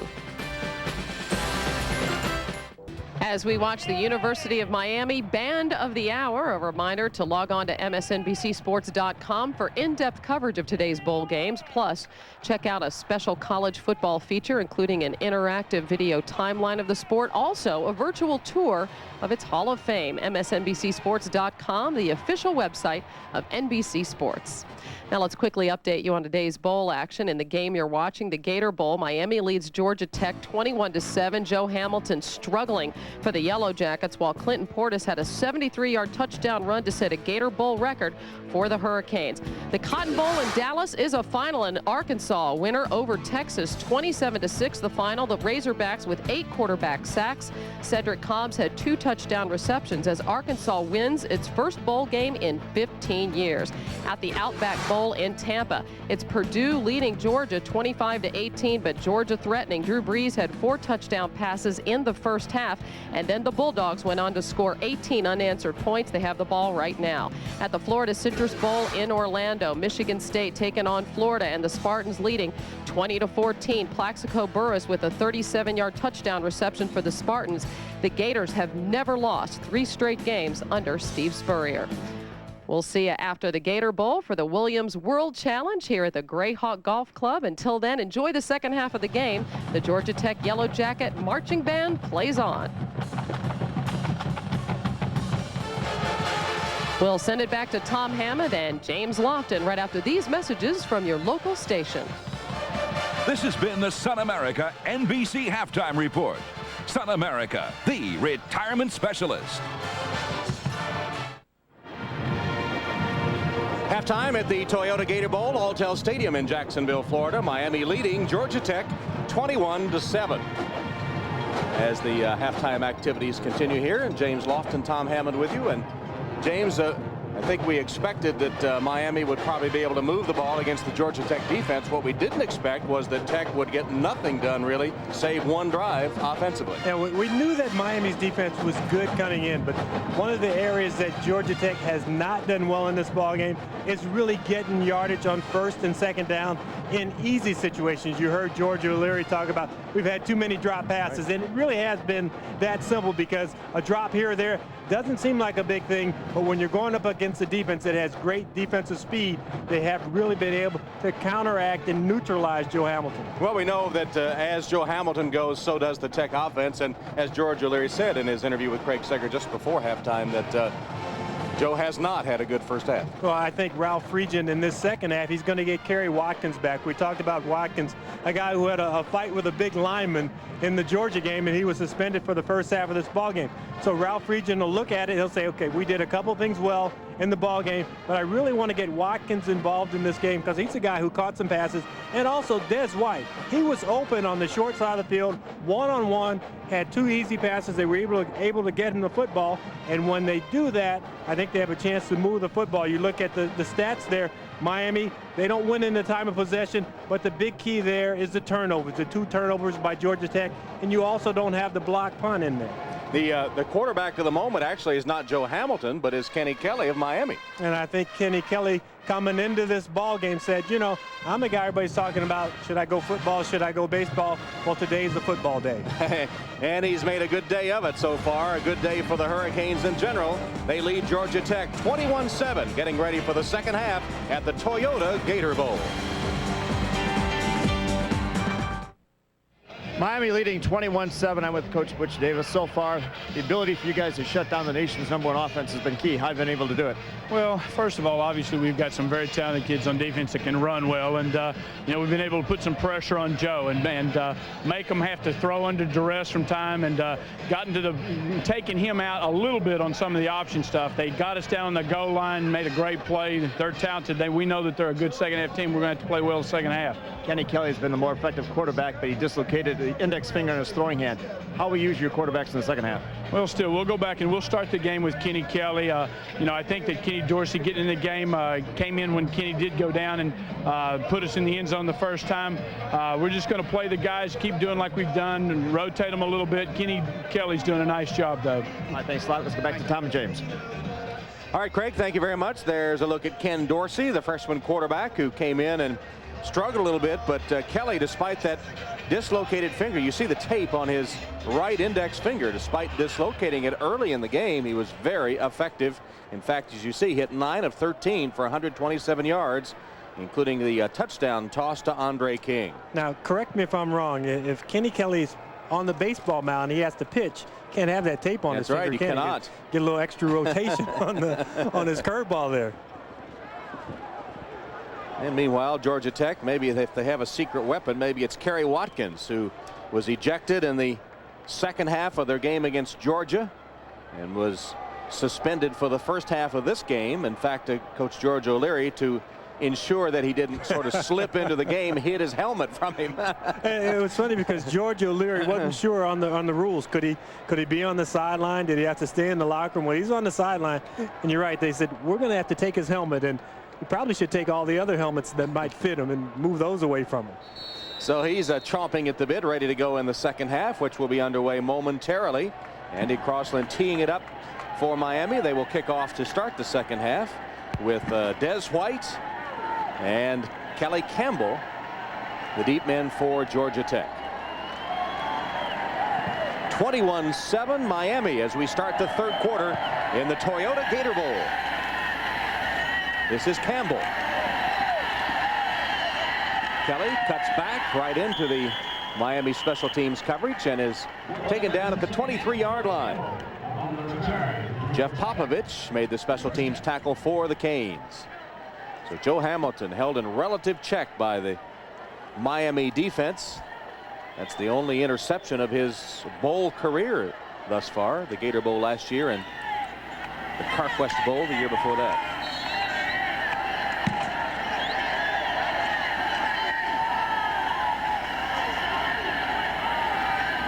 Hamilton on first down, fakes to Gregory, rolls and delivers a pass complete.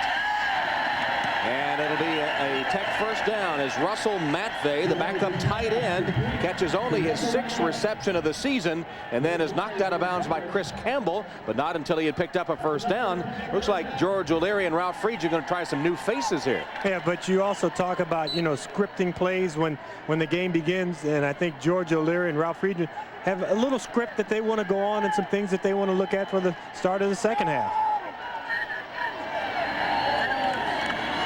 Option play. The give is to Ed Wilder, and the big fullback rambles for 8 yards at 255 pounds before the All-American linebacker Nate Webster makes the stop for Miami, and Tech showing the ability to move the ball here early in the third quarter. And you heard what Butch Davis said. He said that Joe Hamilton got us on the option down near the goal line. So sure, when they went in at halftime, their conversation was option, option, watch Joe Hamilton. That time Wilder, big crease up the middle, 9-yard gain. 5 carries, 27 yards for Wilder as Gregory gets the call here. And Sean Gregory breaking away, lowers his head and rams inside the 40-yard line. The Yellow Jackets come out with a little spark in their step to start the third quarter, and there's an injured Hurricane back upfield. And that's Borio down. You see Sean Gregory, a guy who started the year off as a third-string running back and talked about him being a tough guy. Well, he makes the guy miss there. You can be tough, but you can make guys miss. It makes your work a lot easier. Sophomore from Homewood, Illinois, Flossmoor High School. In fact, they won a state championship when he was a junior at Flossmoor. And he's got some speed too, as they tend to Burrow, the injured Miami player. Gregory, we talked about the speed of some of the Miami backs. Gregory was 3 years the Illinois state champion at 100 and 200 meters. Not bad.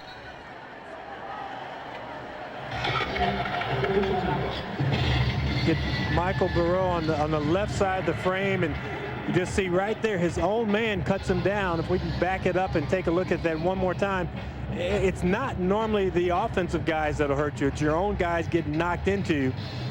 So he's going to try and get up and try and get off the field here. They may need some bigger guys than that if he can't get off on his own.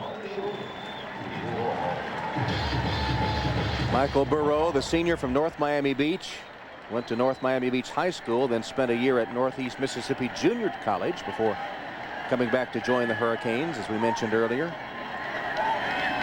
As a daughter, McCalla, born the day of the FSU game.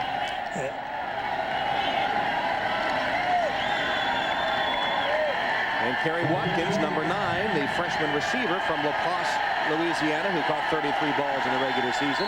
Suspension lifted on the field for the Jackets. From the 39 of Miami, first down, Georgia Tech. The option again, and Hamilton can't get away. Al Blades wrapped him up early and would not let go. Blades, the second-team All-Big East selection, the junior from Plantation, Florida, made the play on the option. The option is not that much different than throwing the ball down the field. This time, Joe Hamilton does not make the correct read. He has Gregory as his trail back, and he needs to get that ball out and pitch it to him. What he has to do, he has to read, is it Sky Force, which is the strong safety, or is it Corner Force? That time, it was Sky Force that strong safety came up and got him. Get that ball out. Hamilton faked the dive play, reverse pivot with the option. It got nothing, and this quarterback draw apparently gets nothing either, as he's stopped at the line of scrimmage. Miami will counter with their dime package. They'll have 6 defensive backs in the game for the next snap. Got Fitzgerald in there, Popovich. Those 2 extra guys come in and see what Ralph Friedgen has up his sleeve.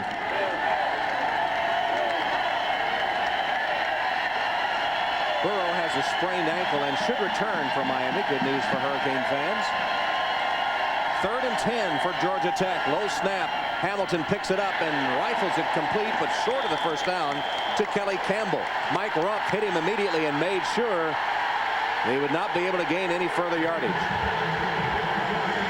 Kelly Campbell's tough. I mean, he took a good lick there, and he got up talking. And I don't know if he knew what he was saying when he got up, but at least he got up and, you know, because he talked about that. Is there any trash talking that goes on? Sure, those guys want to trash talk a little bit. And by just making that catch, they feel like they're out of field goal range. But now you get a manageable 4th down. You got 4th and 4. That's a lot better than a 4th and 10. You got a lot of options there. When you talk about options, that's the thing that worries Butch Davis and his defensive unit. 4th down and 3. And with the play clock ticking down, Joe Hamilton signals for a timeout. So Georgia Tech takes a timeout facing this 4th down attempted conversion here early in the second half. And O'Leary wants to know what went wrong as they take the timeout. They trail by 14.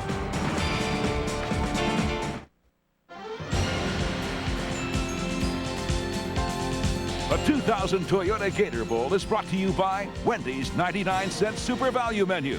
It's there for you.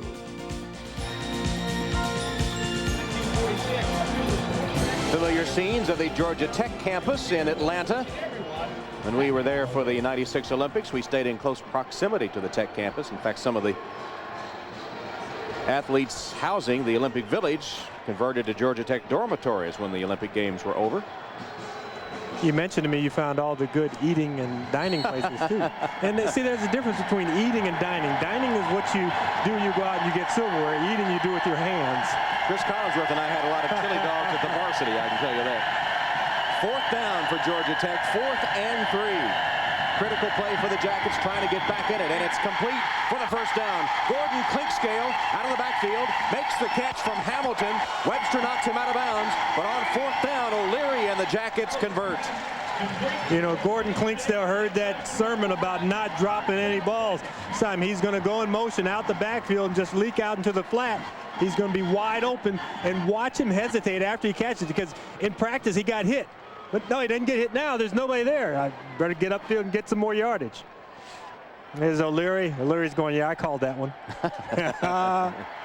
Good use of the timeout. First down at the Miami 14-yard line. Hamilton pitching. And out of bounds, Des White just around the 5-yard line. So on the pitch to Des White that time. Yeah, and you know, Des White is a wide receiver by trade, so gets along this sideline and just try and cradle that ball in. Spot the ball at the Miami 11. 2nd down and 7. Georgia Tech trails by 14, trying to change the momentum here early in the second half.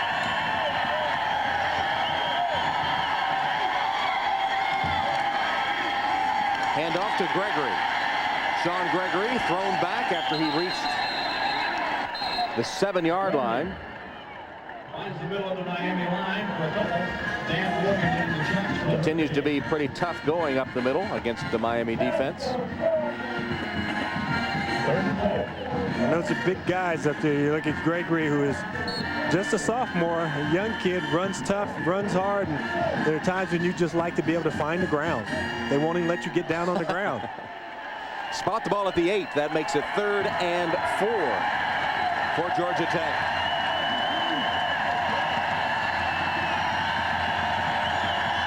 Wilder lined up at a wing back to the bottom of the screen. And the pass by Hamilton is low and no good, incomplete. Short hop, Des White. He thought he caught it. But it reached the ground before it got to White, and it'll be 4th down. And that's a tough one because Des White is thinking touchdown. If he just gets enough yardage to get the first down, this ball won't hit the ground. I mean, it's there. It's there. That's a catchable ball. Joe Hamilton throws that ball the only place possible, and Des White just can't get his hands under it to make the catch. Monjay attempts the field goal. A 26-yard boot. That is good. So Georgia Tech takes the second half kickoff. They convert a 4th down, but have to settle for the field goal. A 25-yarder officially. That makes it 21-10, Miami.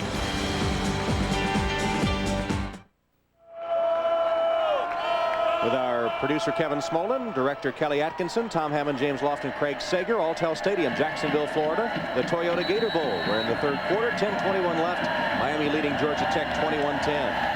Monjay to kick off for Georgia Tech with Moss and Moser, the deep men. Into the end zone. Moss takes it on the fly. Cuts back to the 25. Flag down. Moss is off to the races. One man to beat. Cuts back using his blocker well. He'll take it to the end zone for the touchdown, but there's a flag back upfield.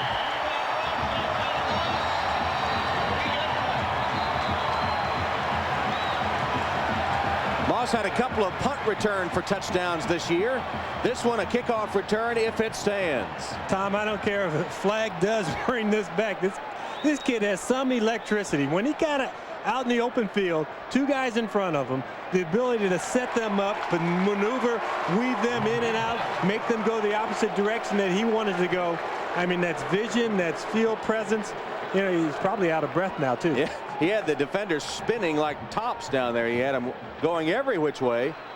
But as you saw, it will be wiped out by a holding call against the Hurricanes.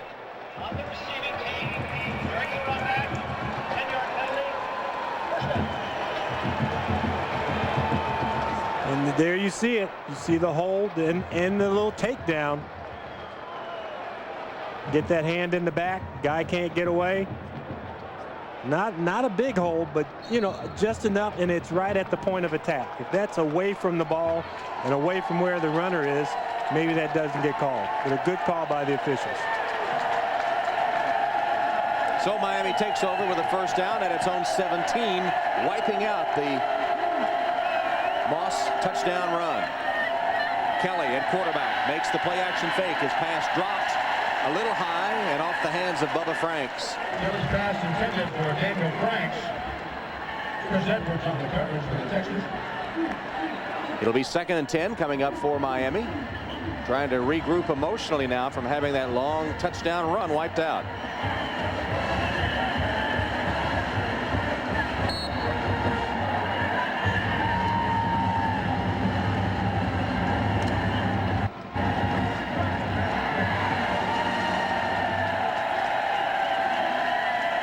Formation behind Kenny Kelly.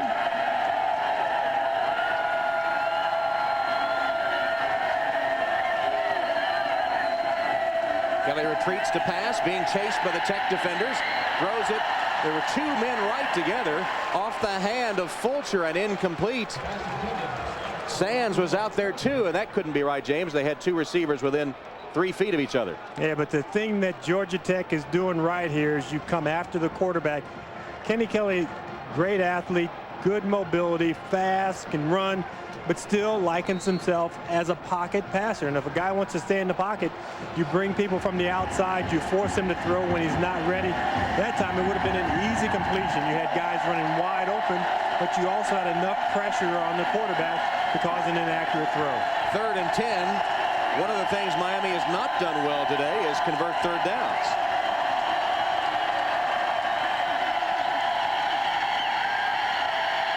Kelly pumped once, let it go, and way long over the head of Moss, who was closest to it. And thanks to the penalty on the kickoff return, Georgia Tech will get the ball back as the defense forces Miami to go 3 and out.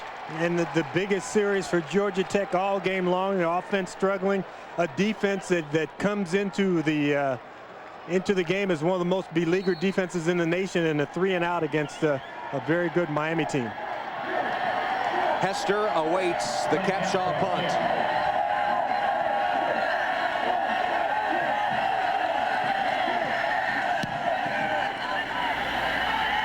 Capshaw spins it toward Hester, who fields it at the 42. Was hit hard and dropped at the 45-yard line. Nick Ward made a beautiful tackle on special teams after the punt covered 41 yards. And thanks to Ward's hit, only 2 on the return. But Tech gets the ball back, trying for some more offense. They still trail Miami 21-10.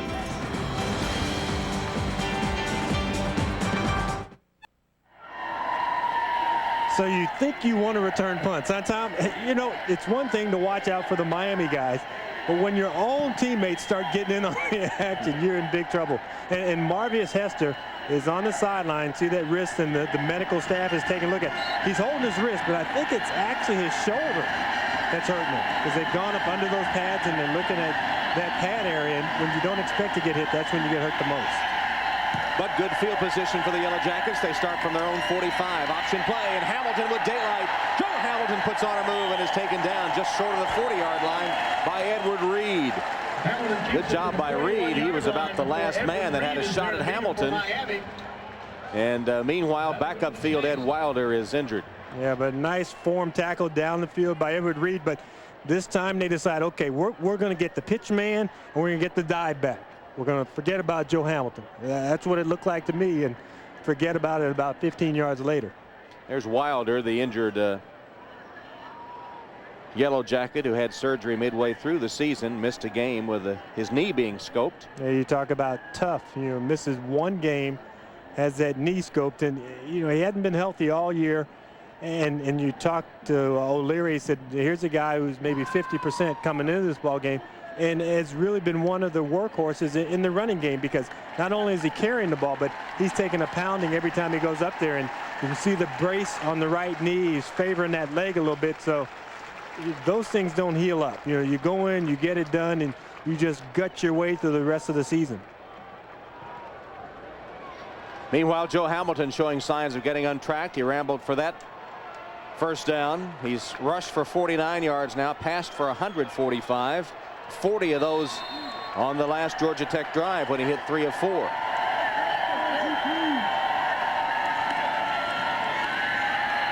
Hamilton given time. Down the sideline, Des White. And a flag comes down as he collided with Chris Campbell, who was covering. It was actually Sean Gregory, 32, not 22. And the penalty coming up against Miami. That was the almost take your pick play, because you had the play action fake in the backfield. He fakes to Gary Johnson, number 86, who just came in the ballgame. He has his wide receiver open on the right side. He decides, I'm going to gamble. I'm going to go for the big strike down the field. You see him look right. Then he comes back to the left, tries to fit in there. And you see Chris Campbell just trying to catch up. The ball actually hits him in the back about the same time that he collides with Gregory. Get another look at it. There's the play action. Joe Hamilton quickly comes back to his left. See, he knows what he wants when he lines up. And he figures, I'm going to get Gregory. But that time, pretty good coverage by Campbell. In the official's opinion, a little too good of coverage. So Hamilton and company now with the ball at the 27-yard line of Miami. First down. Hamilton ducks under. Makes it to the 24-yard line. Covered there by Marquise Fitzgerald. Gain of a couple. And you can kind of sense that Joe Hamilton now has Miami where he wants them. Down by 11 points, but he has them on their heels. They are reacting to him. They're not dictating the game. No longer is the game being played on the other side of the line of scrimmage in the backfield for Georgia Tech.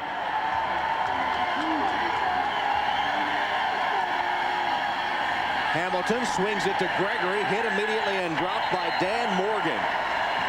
Morgan smelled that one coming and was all over him in a heartbeat. Let's go down to Craig. Well, Ed Wilder, the fullback, the best blocker on the team, is back on his feet. He wants to go back in. That knee problem is a chronic problem from high school when he tore his ACL. And then, as you mentioned, he had the arthroscopic surgery in October. But he says he wants to go back in, and obviously they need his blocking. All right, Craig, there is Wilder trying to walk it off. His replacement is a freshman, Gary Johnson from LaGrange. You mentioned, James, that he was in there briefly and comes out in passing situations. Johnson has not carried the ball this season. And Johnson was a linebacker when the season started. 3rd and 12. Comes the blitz. Low snap, blitz, and a flag down once again. Late hits. The whistle had blown, blowing the ball dead. And Miami kept coming.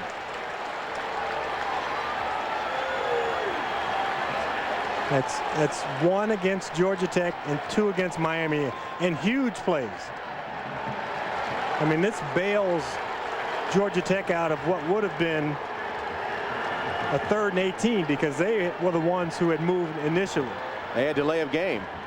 And then with the whistles blowing to stop the play, Miami kept coming. And, you know, that snap from the shotgun from Noah King has been at Joe Hamilton's ankles time and time again, and Joe Hamilton takes one in the back for the team. You know, that's like being a baseball player and standing there letting that ball hit you. But well, Hamilton had stopped, obviously. Yeah. And he's motionless and defenseless, and that's the reason for it. Nate Webster nailed him. And you hear the whistles at the beginning of the snap. Personal foul, unnecessary roughness on the defense, 15-yard penalty. And it's not a matter of the distance, but that unnecessary roughness penalty is a automatic first down. Damian Lewis, the offender for Miami, and as you saw in the graphic, the 3rd time today that Miami has helped Georgia Tech convert a 3rd down with a penalty. And you know, talk about teams being off and being rusty. Well, you figure they've been off for about a month. They haven't really heard whistles at practice. You know, you hear whistles in the game all the time, and you get used to pulling off, pulling back, but you don't hear them in practice. And in practice, they're going against the scout team guys, and they're just killing those guys. Saw Georgia Tech's production inside the red zone. They're at the 19 here. Here's the reverse. Campbell, nowhere to go. Stopped back at the 23-yard line by Leonard Myers. Yeah, but Campbell had it to the outside. John Myers, number 7, had made the block, had picked it up. You run the reverse all the way to the boundary. You see the pitch, the misdirection. He cuts it up inside. You see number 7, Blades. He was blocked by number 7, John Myers, and they had the play there. Butch Davis, he's going, hey, he's coming, get over there. And then he's relieved because Campbell actually cuts it up. You know, you run all the way to the boundary. You run wide to stay wide. Loss of 5 at 2nd and 15.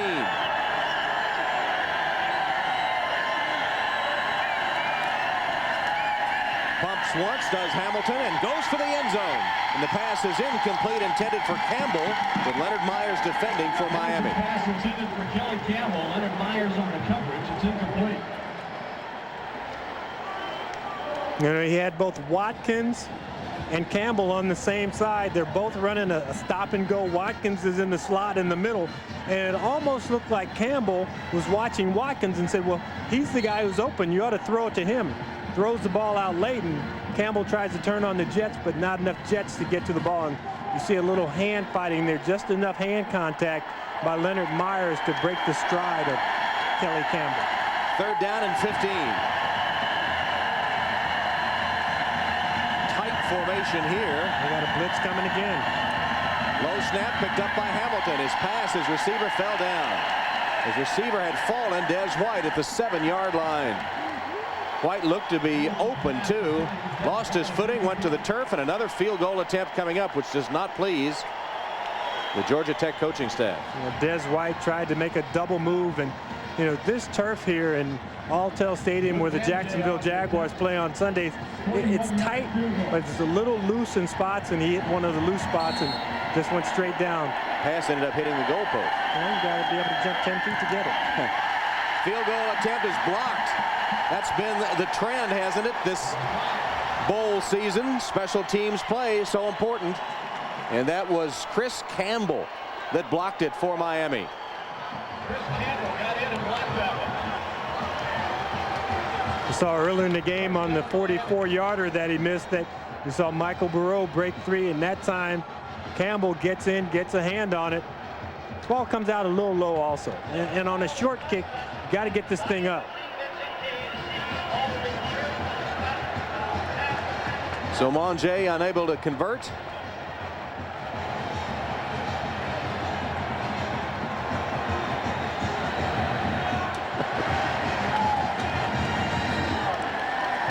So once again, we see Georgia Tech drive down the field and stall, kicked a field goal on their first possession of the 3rd quarter, and then this one is blocked.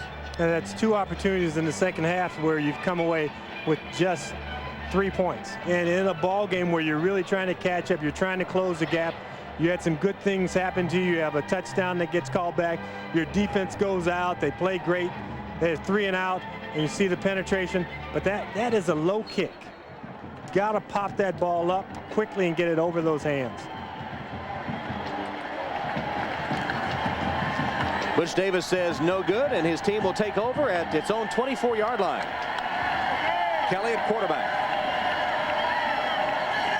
Changing the play. The defense shifted left. He may go to his left. He does with a handoff to Jackson.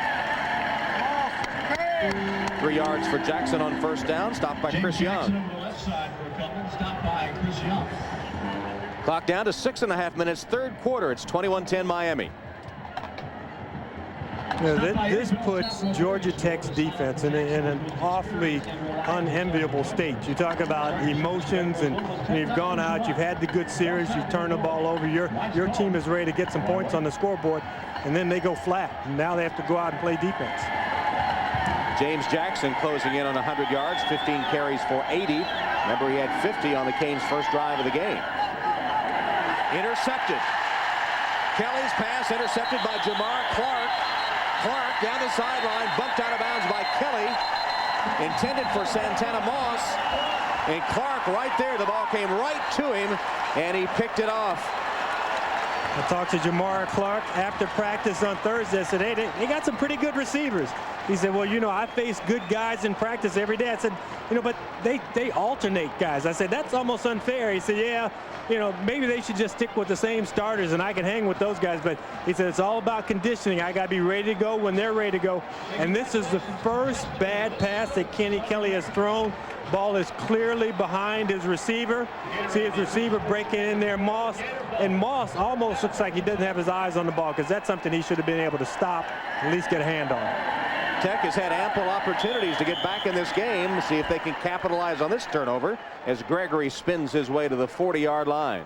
And a turnover is something that has been very few and far between for this Georgia Tech defense. And, you know, when you talk to the offensive coordinator and offensive coaches from Miami, they said, we don't want to turn the ball over. We don't want to give these guys gifts. They haven't gotten them all year. We don't want to start in the new millennium.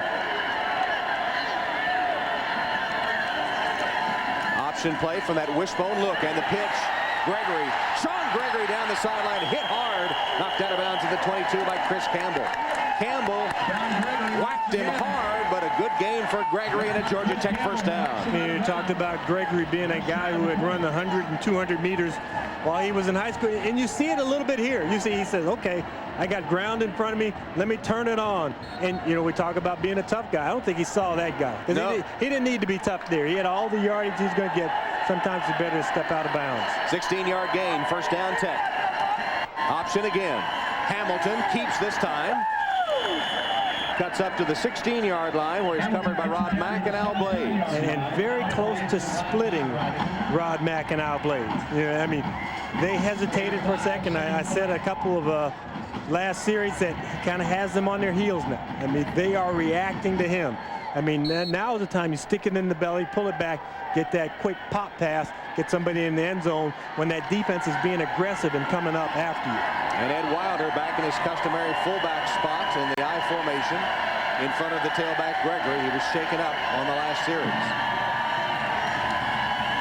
Option again. Hamilton keeps. They cut off the pitch.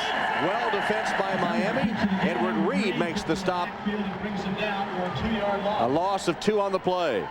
And if you're going to run the option, you have to decide early on. Joe Hamilton sees Wilder should make that block. He doesn't make the block. You know, here's a guy who talked his way back into the ball game. Can't turn and cut well enough to get Edward Reed. Yeah. Wilder taken out of the game right now. So Gregory is the lone setback. 4 wide receivers in this formation on 3rd and 6. The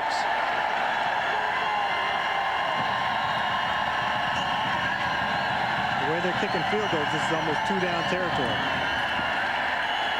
Nothing there on the handoff to Gregory. Damian Lewis stacked it up for Miami. So facing a 4th and 6. O'Leary elects to go for another field goal attempt. Last one was blocked. You know, and we put it on the kicker, but you can't allow penetration from the offensive line.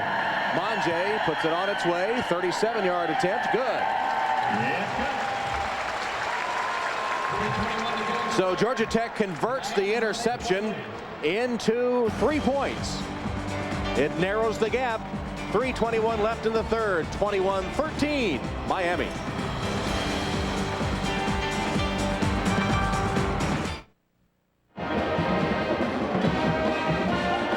Well, Georgia Tech has been off since the end of November, and Miami's been off since the first week in December. But you know what? These two teams haven't forgotten how to hit. You know, they actually like to hit so much, sometimes they even hit a little bit after the whistle's blown. Ouch.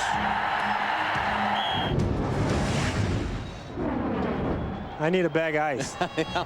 My head hurts. Man. And it's not from Y2K celebrations either. Moss and Moser are awaiting Monjay's kickoff. Miami's been in action since last August, late August, I guess, for the kickoff classic game against Ohio State. Moser's return, and over on the sideline, the flags fly for another out-of-bounds hit. Reggie Wilcox knocking him out of bounds. I mean, you had everything you wanted on that kick. You kept the ball away from Santana Moss. You had a relatively short return out to the 21-yard line. You hit a guy who's not just on the sideline, he's almost on the opposite side of the white boundary. Yeah, we've seen that signal much too often on both sides. Yeah. Basquin, the man that was guilty of the penalty. And it turns out where it's always the guys who are good in the classroom.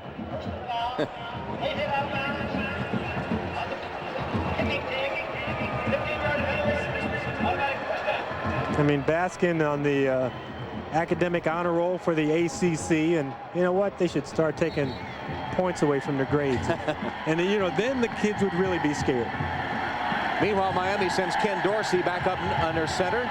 Dorsey at quarterback for Kelly. Moss in motion. Dorsey completes the pass, but for little or no gain. Stopped in his tracks was Reggie Wayne. Tavares Tillman was all over him. You know, I asked Tavares Tillman about the position he plays because it's called boundary corner. And Tavares Tillman had been a free safety. They needed help at corner, and so he moves to that boundary corner. He said that's really the physical side. He said that's where the short side, where you get involved in a lot of the tackles, and he has good size, and you know, he has that safety body, and he's playing corner, and I think the pros might want to look at a guy who's smart and team captain, does a lot of things right on the football field. That was Ken Dorsey's first completion. It went for 0 yards. This one is going to be about the same. That's an improvement. That one went for 1 yard. Sands made the catch, and Ross Mitchell hit him immediately. In fact, they might even give him 2.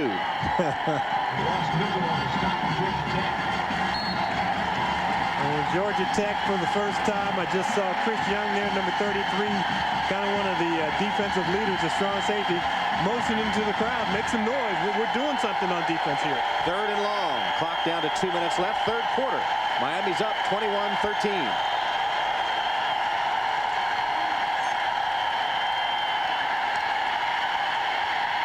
Dorsey's pass is incomplete, intended for Jackson. Chris Edwards on the coverage there. Chris Edwards, if he looks back, he might have a chance to intercept us, but Dorsey has a little bit of time. He looks downfield. There's good coverage down the field. Forced to step up in the pocket. See that ball thrown, and his receiver, James Jackson, had actually turned up the field. To be so efficient offensively in the first half, Miami is completely stalled. Hester is injured, the normal punt returner, the only man that's returned a punt for Georgia Tech this season. So Glover is out there for Capshaw's punt. Will Glover retreats, tries to get to the outside, and has a pretty nice return around the 30-yard line. Rod Mack on special teams with a Miami tackle. 1 minute, 36 seconds left in the 3rd quarter as Georgia Tech will take over. 41-yard punt that time. Tomorrow, 4 Eastern, check out the Brian Boitano Holiday Skating Spectacular. Tune in as Brian, along with fellow Olympic gold medalists Kristi Yamaguchi and Oksana Bayul, hit the ice to celebrate this traditional time of the year and skate to live performances by John Tesh and R&B sensation Deborah Cox. That's the Brian Boitano Holiday Skating Spectacular tomorrow at 4 Eastern on NBC. See, now guy skaters are nicer than girl skaters. Katarina Witt, they had the divas on ice where it's just women. Brian invited a couple of ladies to come and skate along with him, but who wants to see a bunch of guys skate? Contact by the defense. Offside. 5-yard penalty. Remains first down. Another penalty. The Y2K has hit both these teams in the penalty department. You know, for Miami, it's been a long season. This is their 13th game. They started in the Kickoff Classic way back in August. I mean, that was last year. I mean, that was last century. By the way, to your comment, 1,000 years ago. To your comment about who wants to watch a bunch of guys skate, there are a lot. But they invite some good-looking women to come skate with them. A lot of females who control the clickers at home that like to watch those guys. That's why we have more than one TV in my house. William Joseph makes the tackle for Miami as the clock approaches 1:15, and it'll be second down, 3 yards to go for Georgia Tech. All the momentum has been on Tech's side in this quarter, and yet they still trail. They've had 102 yards in the third quarter to only 5 for Miami. Tech is still down 8. And Butch Davis is giving the official an earful because Tech had 12 guys in the huddle on that last play. Handoff to Gregory, who slips and is marked down at the 35-yard line, covered by Matt Walters. You can't do that. That's an unfair advantage. They have 12 guys out there. You get a low-angle look. You see Joe Hamilton handing that ball off. It looks like Gregory's just fine. And he's about to slip, and he gets assisted on the tackle there. So half that tackle should go to the defensive player, half to the turf. John Myers, whose brother plays on defense for Georgia Tech, just brought the play in from the sideline. Hamilton in the shotgun on 3rd down and 5. And the catch made, but short of the first down. Kelly Campbell stumbling as he caught it, unable to get first down yardage. Looked like it would have been an easy first down pickup had he not lost his footing. And that play will bring a close to the third quarter at the Toyota Gator Bowl. At the end of 3, Miami leads 21-13, although Tech ruled in that third quarter. Back to the Toyota Gator Bowl right after these messages and a word from your local station. Start the fourth quarter at the Gator Bowl with Miami leading Georgia Tech 21-13. That score a good omen for the Hurricanes. When they begin the fourth quarter in front, they've won 129 of their last 131. But Georgia Tech dominated that third quarter, and the momentum seems to be in their favor. They're going for it now on 4th and 1. Tech goes for it on 4th and 1. Looks like they're trying to draw them offside, and Miami's not going to fall for it. That motion man's going to get tired. Yeah, he did a little tap dance down there behind Joe Hamilton.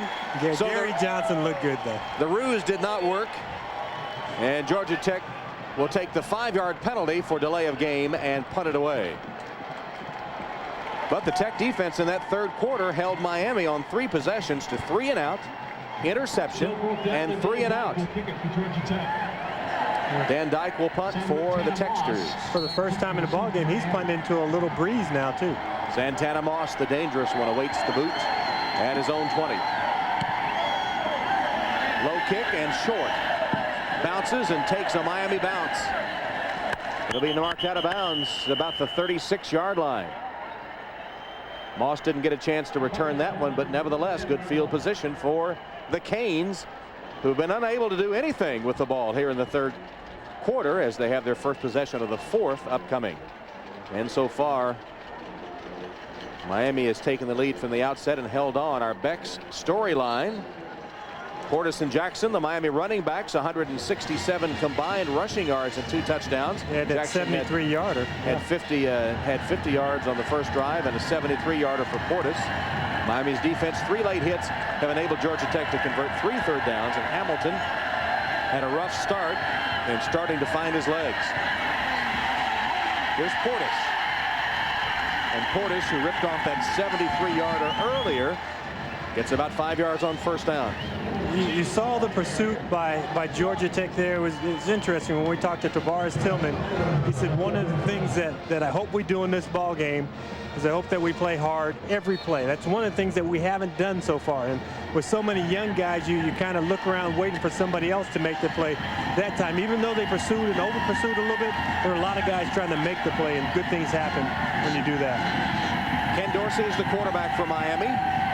And they give again to Portis, and Clinton Portis plowing his way before Kreisen and Gathers make the hit on him. He'll be just short of a first down, bring up about a 3rd and 4 yards to go. So Georgia Tech trying to engineer another 3 and out for Miami. Got to get those defensive signals called a little earlier.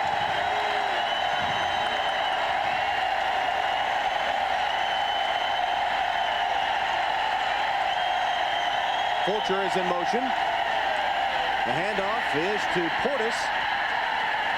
And Clinton Portis will be stopped very close to the first down by Ross Mitchell. It's right at the sticks. And they'll have to call timeout to measure.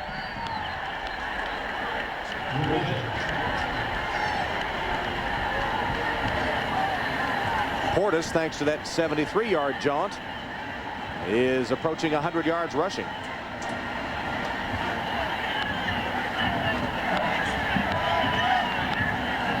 You know, all the officials are out there and they're getting the measurement ready. And George O'Leary, he wants one official just to come to his side so he can work them a little bit. Work them for a holding call. You know, they've been running wide. They've been running these stretch plays. Somebody's got to be grabbing some jersey. And that's what George O'Leary wants to convey to the head linesman and then the back judge on his side of the field, that they've got to be holding my guys.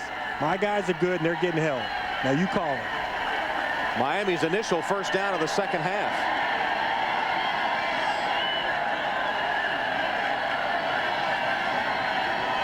Dorsey on first down attempts a short pass to McPartland, and it comes up short and incomplete. Dorsey in his first bowl appearance has not had a sharp game. You know, and I think for Butch Davis, he talked about playing the quarterback with the hot hand, and that guy was Kenny Keller. And Ken Dorsey, you know, he came in on that first drive where they scored a touchdown, but all he did was stick the ball in the belly of James Jackson. And if he's not doing that, he hadn't been very effective throwing the football. 2nd and 10.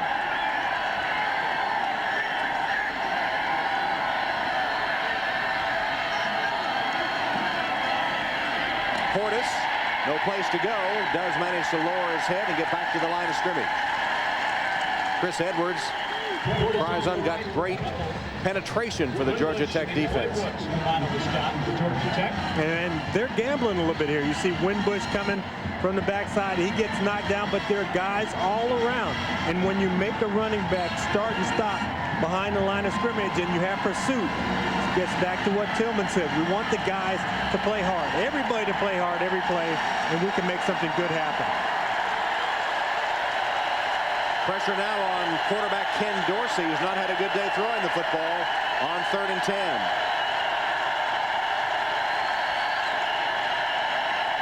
Gonna roll, cut off, looks downfield, wired on a rope to the 40 to Santana Moss. Dorsey winged that one. He had some steam on it. He had to, and got it right to Santana Moss. I mean, he stepped into that one, and sometimes when you have to move around in the pocket, you don't know where you're going. Panic mode sets in.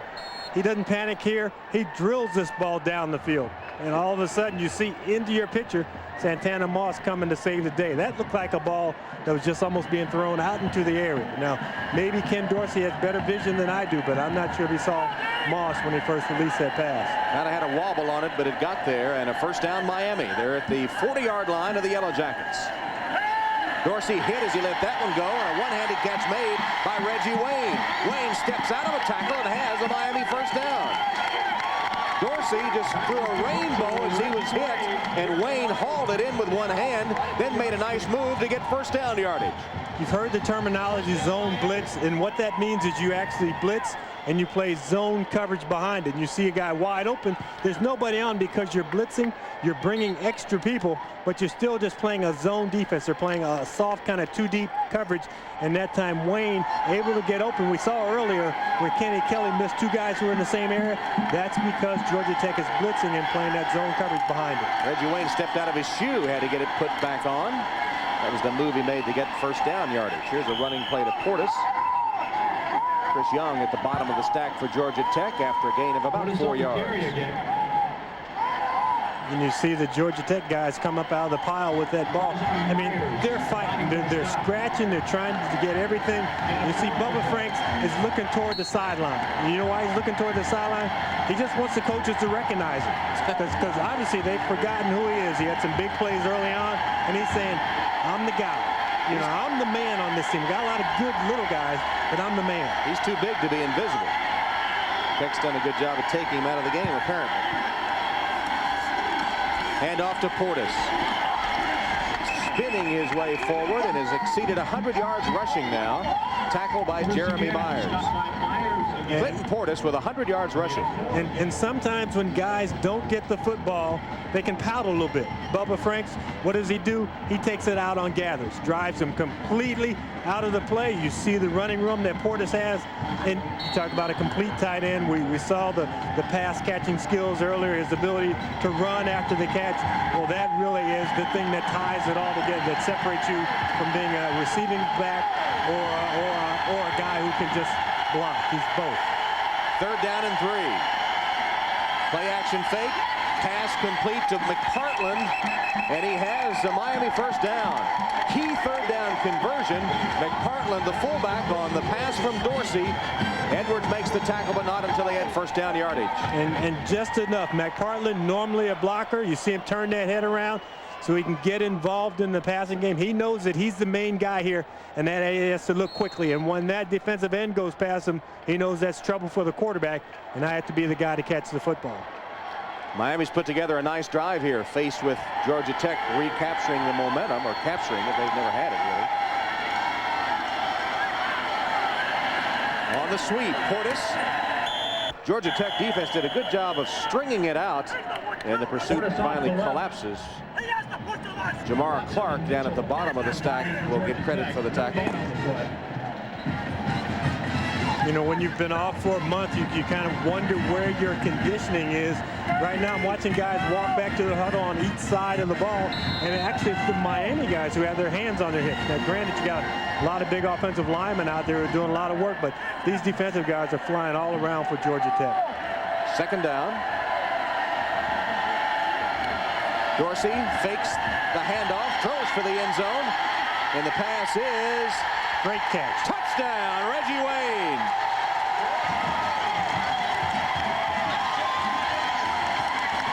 Wayne, who made a one-handed grab earlier to keep the drive alive, goes to the corner of the end zone and somehow hauls this one down for the touchdown. When Reggie Wayne and Jamar Clark stand side by side, Wayne has them by about 5 inches, and you can see the difference right there. Good coverage by Clark.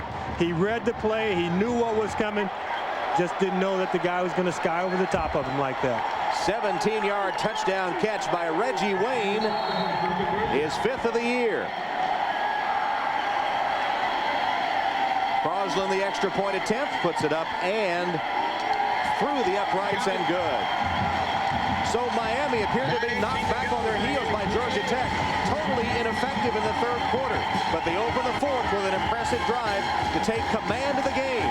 Dorsey hitting Reggie Wayne in the end zone. And now after the extra point, it's Miami 28 and Georgia Tech 13.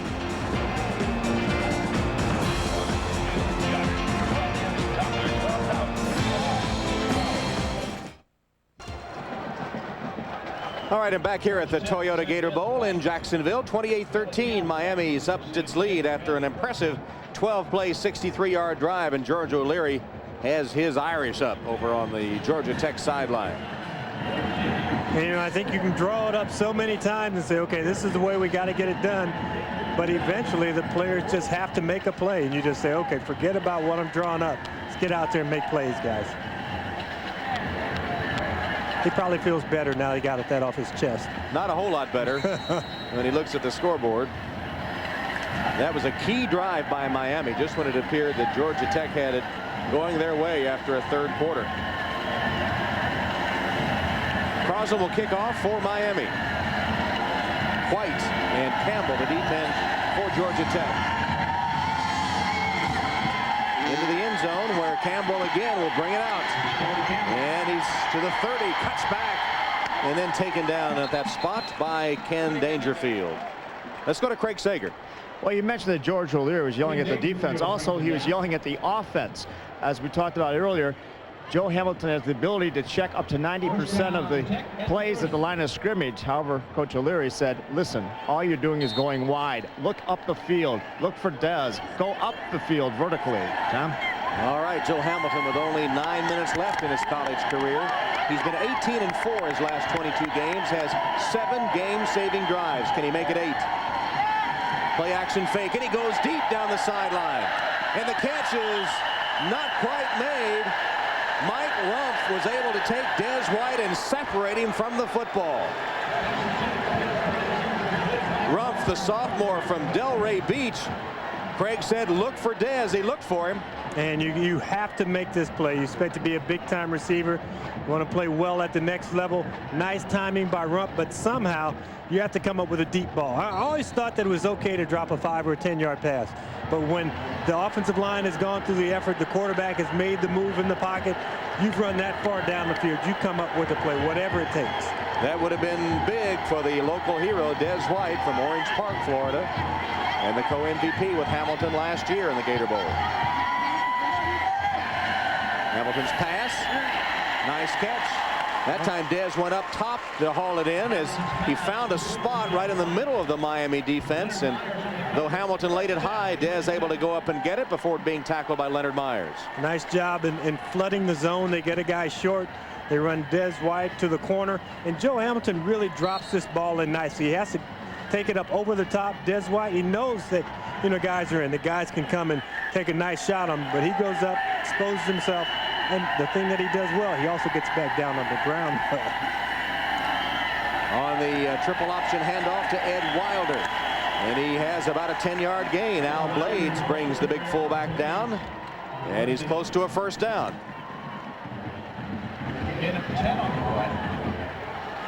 And it is a Georgia Tech first down. Blades, meanwhile, is injured.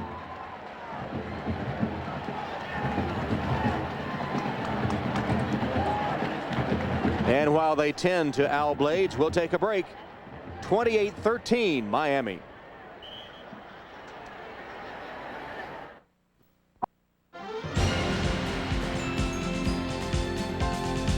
The 2000 Toyota Gator Bowl is brought to you by Toyota. Go for it every day.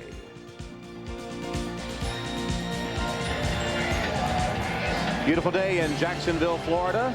Toyota Gator Bowl day on the first day of the new year. 28-13, Miami leads Georgia Tech. 8:36 showing in the game. Total of 32 seniors on both teams playing in their final collegiate contest. One of them, Joe Hamilton, with a handoff. Clinkscale got very little. Tackled by Matt Sweeney. Meanwhile, let's go back to the Al Blades injury. Hey, you saw Blades getting worked on the sideline. You see him come into your picture right there, and his knee meets the helmet of his teammate. You know what? And you would think his knee got hurt, but you can cramp up just as easily because what you're trying to do, you're trying to defend yourself, and you're in a defensive position.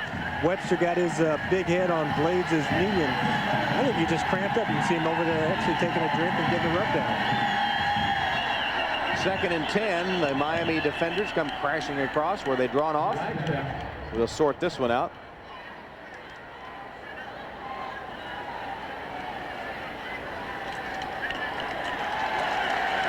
Good ball. False start. Offense. 5-yard penalty. Remains second down. And tonight, NBC celebrates the start of the new millennium with a special Saturday movie presentation. Steven Spielberg's mega hit Jurassic Park. That's Jurassic Park in prime time tonight at 8 Eastern here on NBC.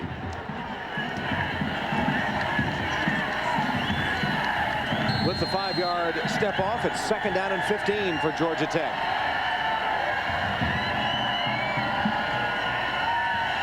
Hamilton across the middle. Should have been picked off through the hands of Nate Webster. Looking again for Des White.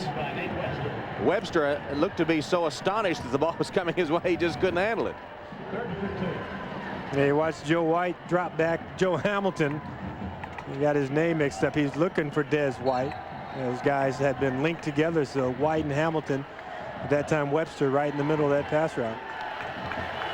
It's 3rd down and 15. The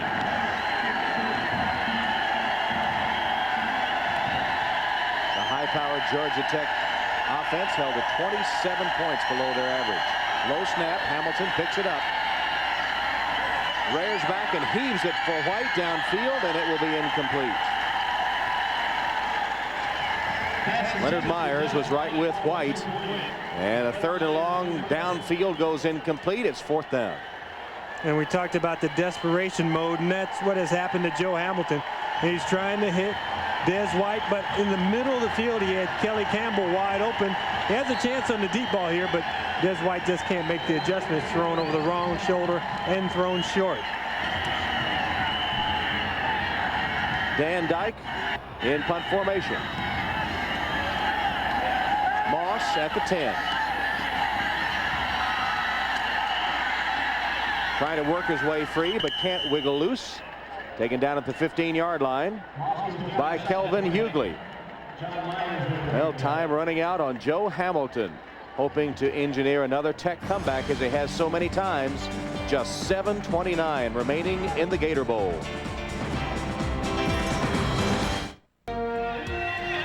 All right, thank you, Dan. And Miami bidding for a 4th straight bowl game victory, leading Georgia Tech 28-13, which would deny the Engineers their 2nd consecutive Gator Bowl triumph. They beat Notre Dame here last year. Play action fake. Dorsey at quarterback and has Bubba Franks. Bubba still on his feet, almost to midfield. They didn't forget about Bubba that time, and Dorsey too, the freshman quarterback the last couple of series, has been able to find his groove. Very nice call by the offensive coordinator, Larry Coker, because you're thinking, okay, we need to run the clock out. Georgia Tech is thinking that. But what do? You open it up with play action pass. You get Bubba Franks coming across, and Bubba does a nice job in staying in bounds. You know, he's actually looking for somebody to run over. He wants highlight film material.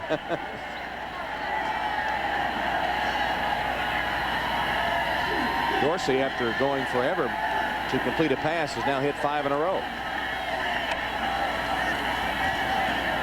Handoff. Jackson to the Georgia Tech 45-yard line. Chris Young and Ross Mitchell combining for the hit. And the clock ticks down to 6:45 and counting. And you would think Miami would try to play a little ball control now in Georgia Tech territory and leading 28-13.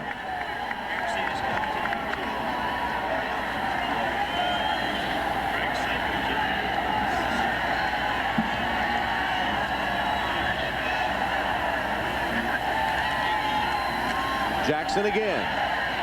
Had a hole for a moment, which closed in a hurry, and he only got a couple of yards. Ross Mitchell again makes the stop, as all Joe Hamilton can do is watch and think about what might have been. And the toughest thing, we talked about how great his career has been. He's responsible for 59 individual or school records at Georgia Tech, numerous records in the ACC, and you have a last ball game like this, and that's what really sticks with you. It takes a while before you can remember some of the good times. The man who literally put Alvin, South Carolina on the map.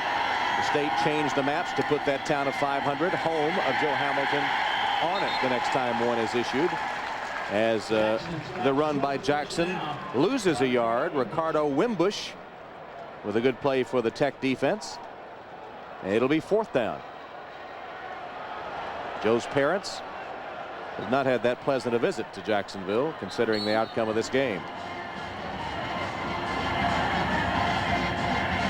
Well, you got a 4th and 2 here, and Butch Davis and his staff are going to let the clock bleed down, and they call a timeout right before it gets down, before the play clock runs off.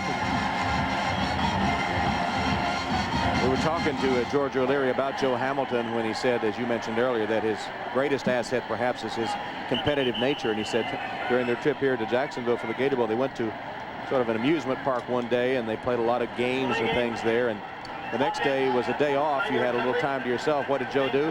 He went back out there because there were a couple of games he didn't win. Yeah. He wanted revenge. Very competitive young man, and has already been drafted to the Canadian Football League, but hoping to make it in the NFL, just like his hero, Doug Flutie.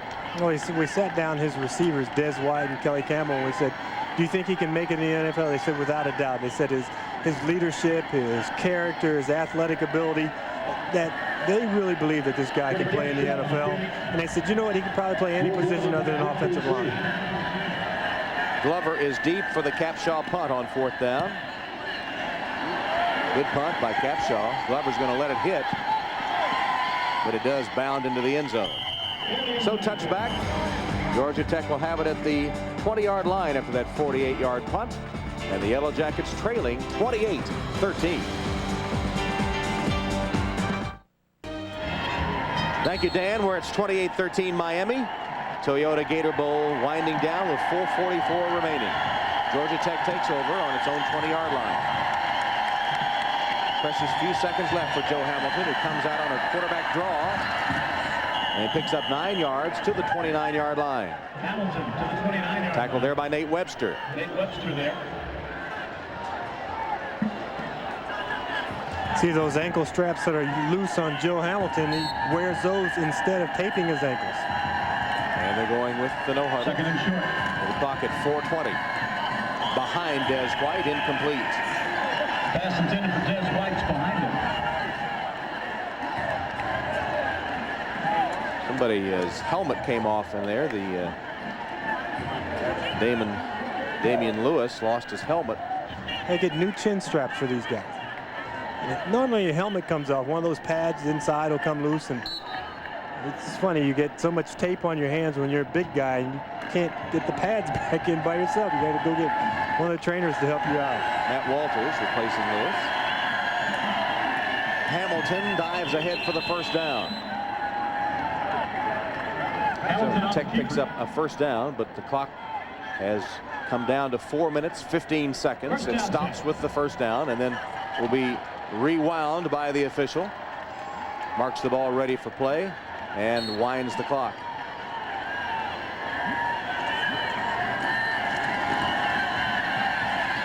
Hamilton's pass on target. Catch made by Des White. Immediately taken out by Leonard Myers. Leonard Myers on the cover. Spot the ball at the Georgia Tech 46 or 7-yard line. 46, where it's first down, Tech.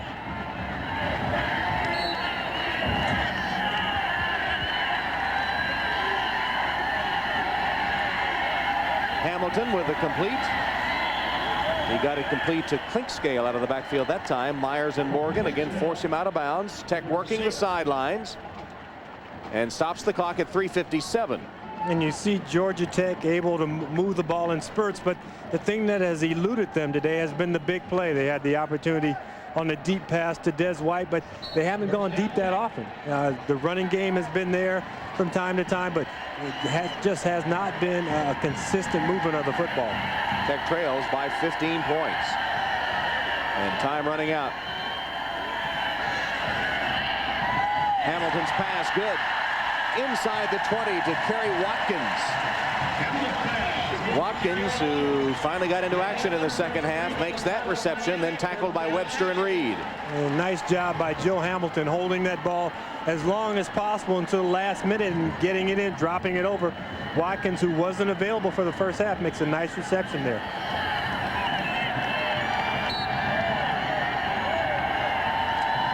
Ball's at the 16 of Miami. Hamilton's pass fumbled away, incomplete by Russell Matvey, the tight end. Second time we've seen that play happen to the tight ends. The last time it was Andrew Sisson. Dropped the ball. Matvey that time, ball right in his hands. And you know what? He can smell, hear, taste, touchdown, but you got to catch the ball first.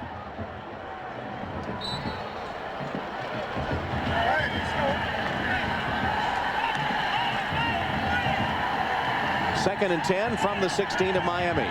3:44 on the clock.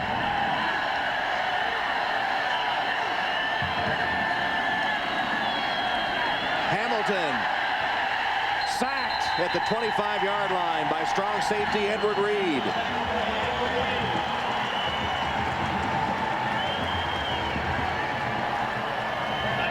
Loss of 6 on the play. Timeout, Georgia Tech.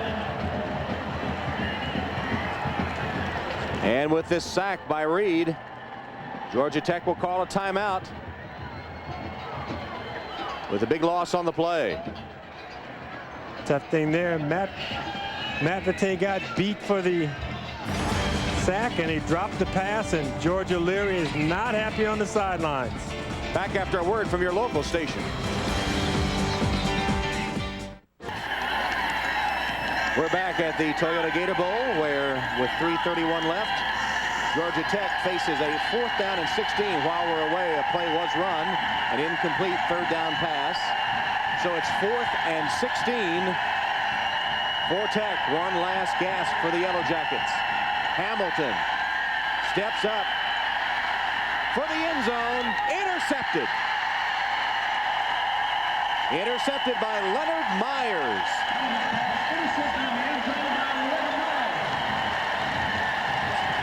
Well, George O'Leary said he and Joe Hamilton had been down a lot of roads together, and for him, he wanted it to end on the proper note, and it doesn't appear that it's going to turn out that way. I mean, Joe Hamilton's still giving you everything that he has at the end of the ball game. He said, you know, the one thing I want, and you hear athletes say this, I want to be able to look in the mirror and think that I've played as well as I possibly can, as hard as I can. I think Joe Hamilton will be able to do that. You're not going to win every ball game. It's not always going to be the Cinderella story, but you know, you talk about drop passes. He had plenty of them. They had a touchdown on 2nd down if they make the easy catch. 15 of 33, 2 interceptions, 214 yards passing for Joe Hamilton today.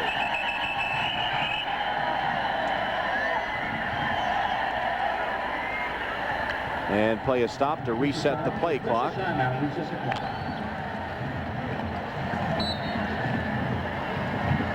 Miami took control. There's the timeout situation. Miami took control of this game from the outset.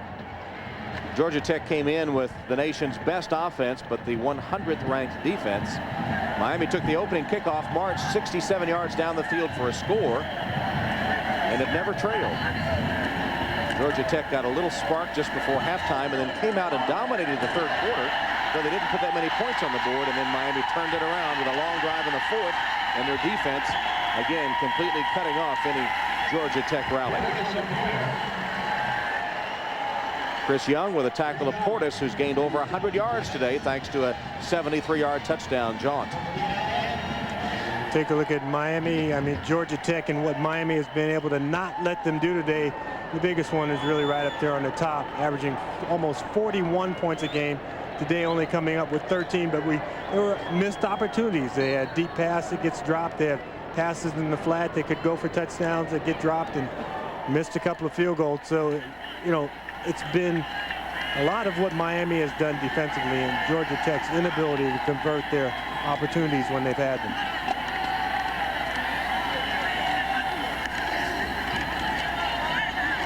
James Jackson had a big game for Miami. On that opening touchdown drive, he racked up 50 yards rushing and scored the touchdown. And Miami content to work on the clock as Tech's hopes fade away. And if this game ends without Joe Hamilton throwing a touchdown pass, it'll be the first time this season that he's been blanked. Not the way he or his coach had hoped that Hamilton would close his college career.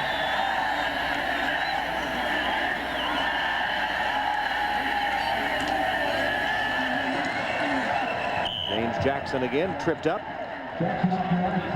And don't forget, when the Toyota Gator Bowl comes to a close, we'll be sending you to live golf coverage, the Williams World Challenge out in Scottsdale, Arizona. That's live golf, the Williams World Challenge, coming up right at the end of this Toyota Gator Bowl. And the clock shows 1:48 and counting, with Miami in control. It will be the 4th straight bowl game win for the Hurricanes. And Joe Hamilton's hopes of repeating as Gator Bowl champion and maybe as MVP have gone by the wayside. He'll now have a chance to reflect on his great collegiate career and start to thinking about maybe making the NFL despite his diminutive size. James Jackson breaking tackles. That's a fumble. Joe Hamilton is back on the field. And Georgia Tech recovers. Jeremy Myers recovers the James Jackson fumble. Yeah, they didn't see turnovers during the regular season. They've created 2 today. Now, this may be a little too late with 1 minute and 19 seconds, but you talk about the legend of Joe Hamilton. How much would it grow if he was able to pull this off? And I think there was another short quarterback who had a miracle finish against the Miami team once upon a time. That was Chris Young that caused the fumble. He's played a good game today for the Georgia Tech defense. That much maligned Yellow Jacket defensive unit. Just 1 minute 19 showing, though. Ball just short of midfield. Hamilton. Nice move by Des White to evade the initial tackler, and then he goes out of bounds, pushed out by Fitzgerald with 1 minute 11 showing.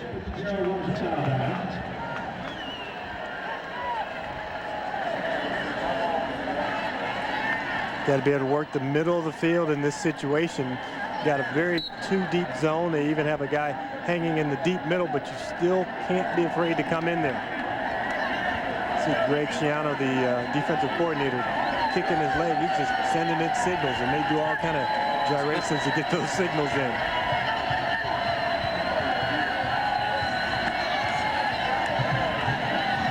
Hamilton again completes it in the flat. This one to Clinkscale. It ducks out of bounds. Jeff Popovich there to make sure he went out and stops the clock at 1 minute 5. Ball just short of first down yardage, about a yard short.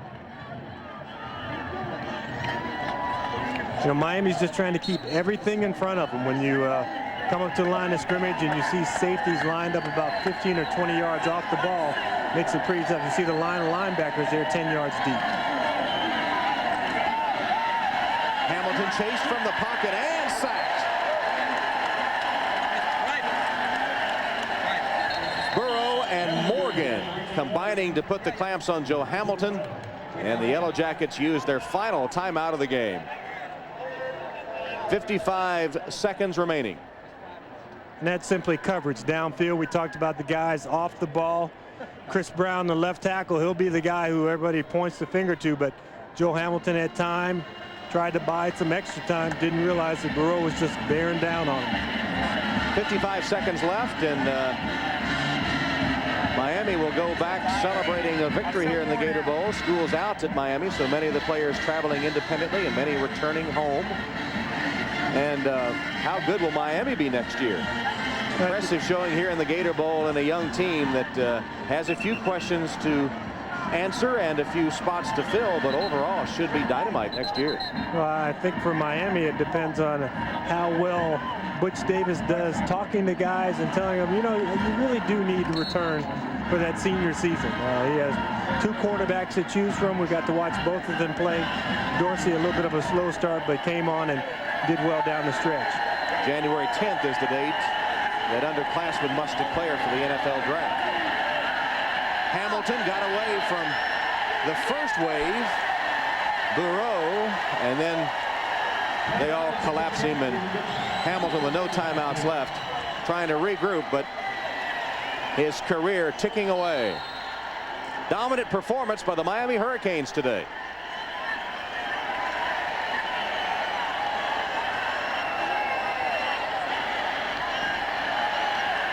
Hamilton winds up and delivers.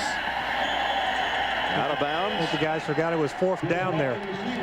And it was 4th down. They did not get out to the first down sticks, just trying to duck out of bounds and save the time. And so for the final time in the Georgia Tech gold, with his parents looking on, Joe Hamilton will walk to the sideline. And from the Georgia Tech fans that are still here, a warm round of applause for all he has meant to Georgia Tech football. And not only Georgia Tech football, but also college football. I mean, you watch his demeanor, even in defeat, you can tell that he's a true gentleman and walks off the field with his head held high. Like said he gave it the best effort that he had, just didn't make the plays today. And Miami will take a knee and down the clock. And the Hurricane faithful will start thinking about next season, which should be a bright one for Butch Davis and his Hurricanes. As the final seconds tick away, the Toyota Gator Bowl championship belongs to the University of Miami Hurricanes and their coach Butch Davis. The final score, Miami 28, Georgia Tech 13. Canes took the opening kick, went all the way down the field and never trailed despite a lapse in the third quarter and win it 28-13. So for James Lofton and Craig Sager, this is Tom Hammond saying Happy New Year, Happy New Millennium, and so long from the Gator Bowl in Jacksonville, Florida. Now we'll take you right to the Williams World Challenge Golf in Scottsdale, Arizona.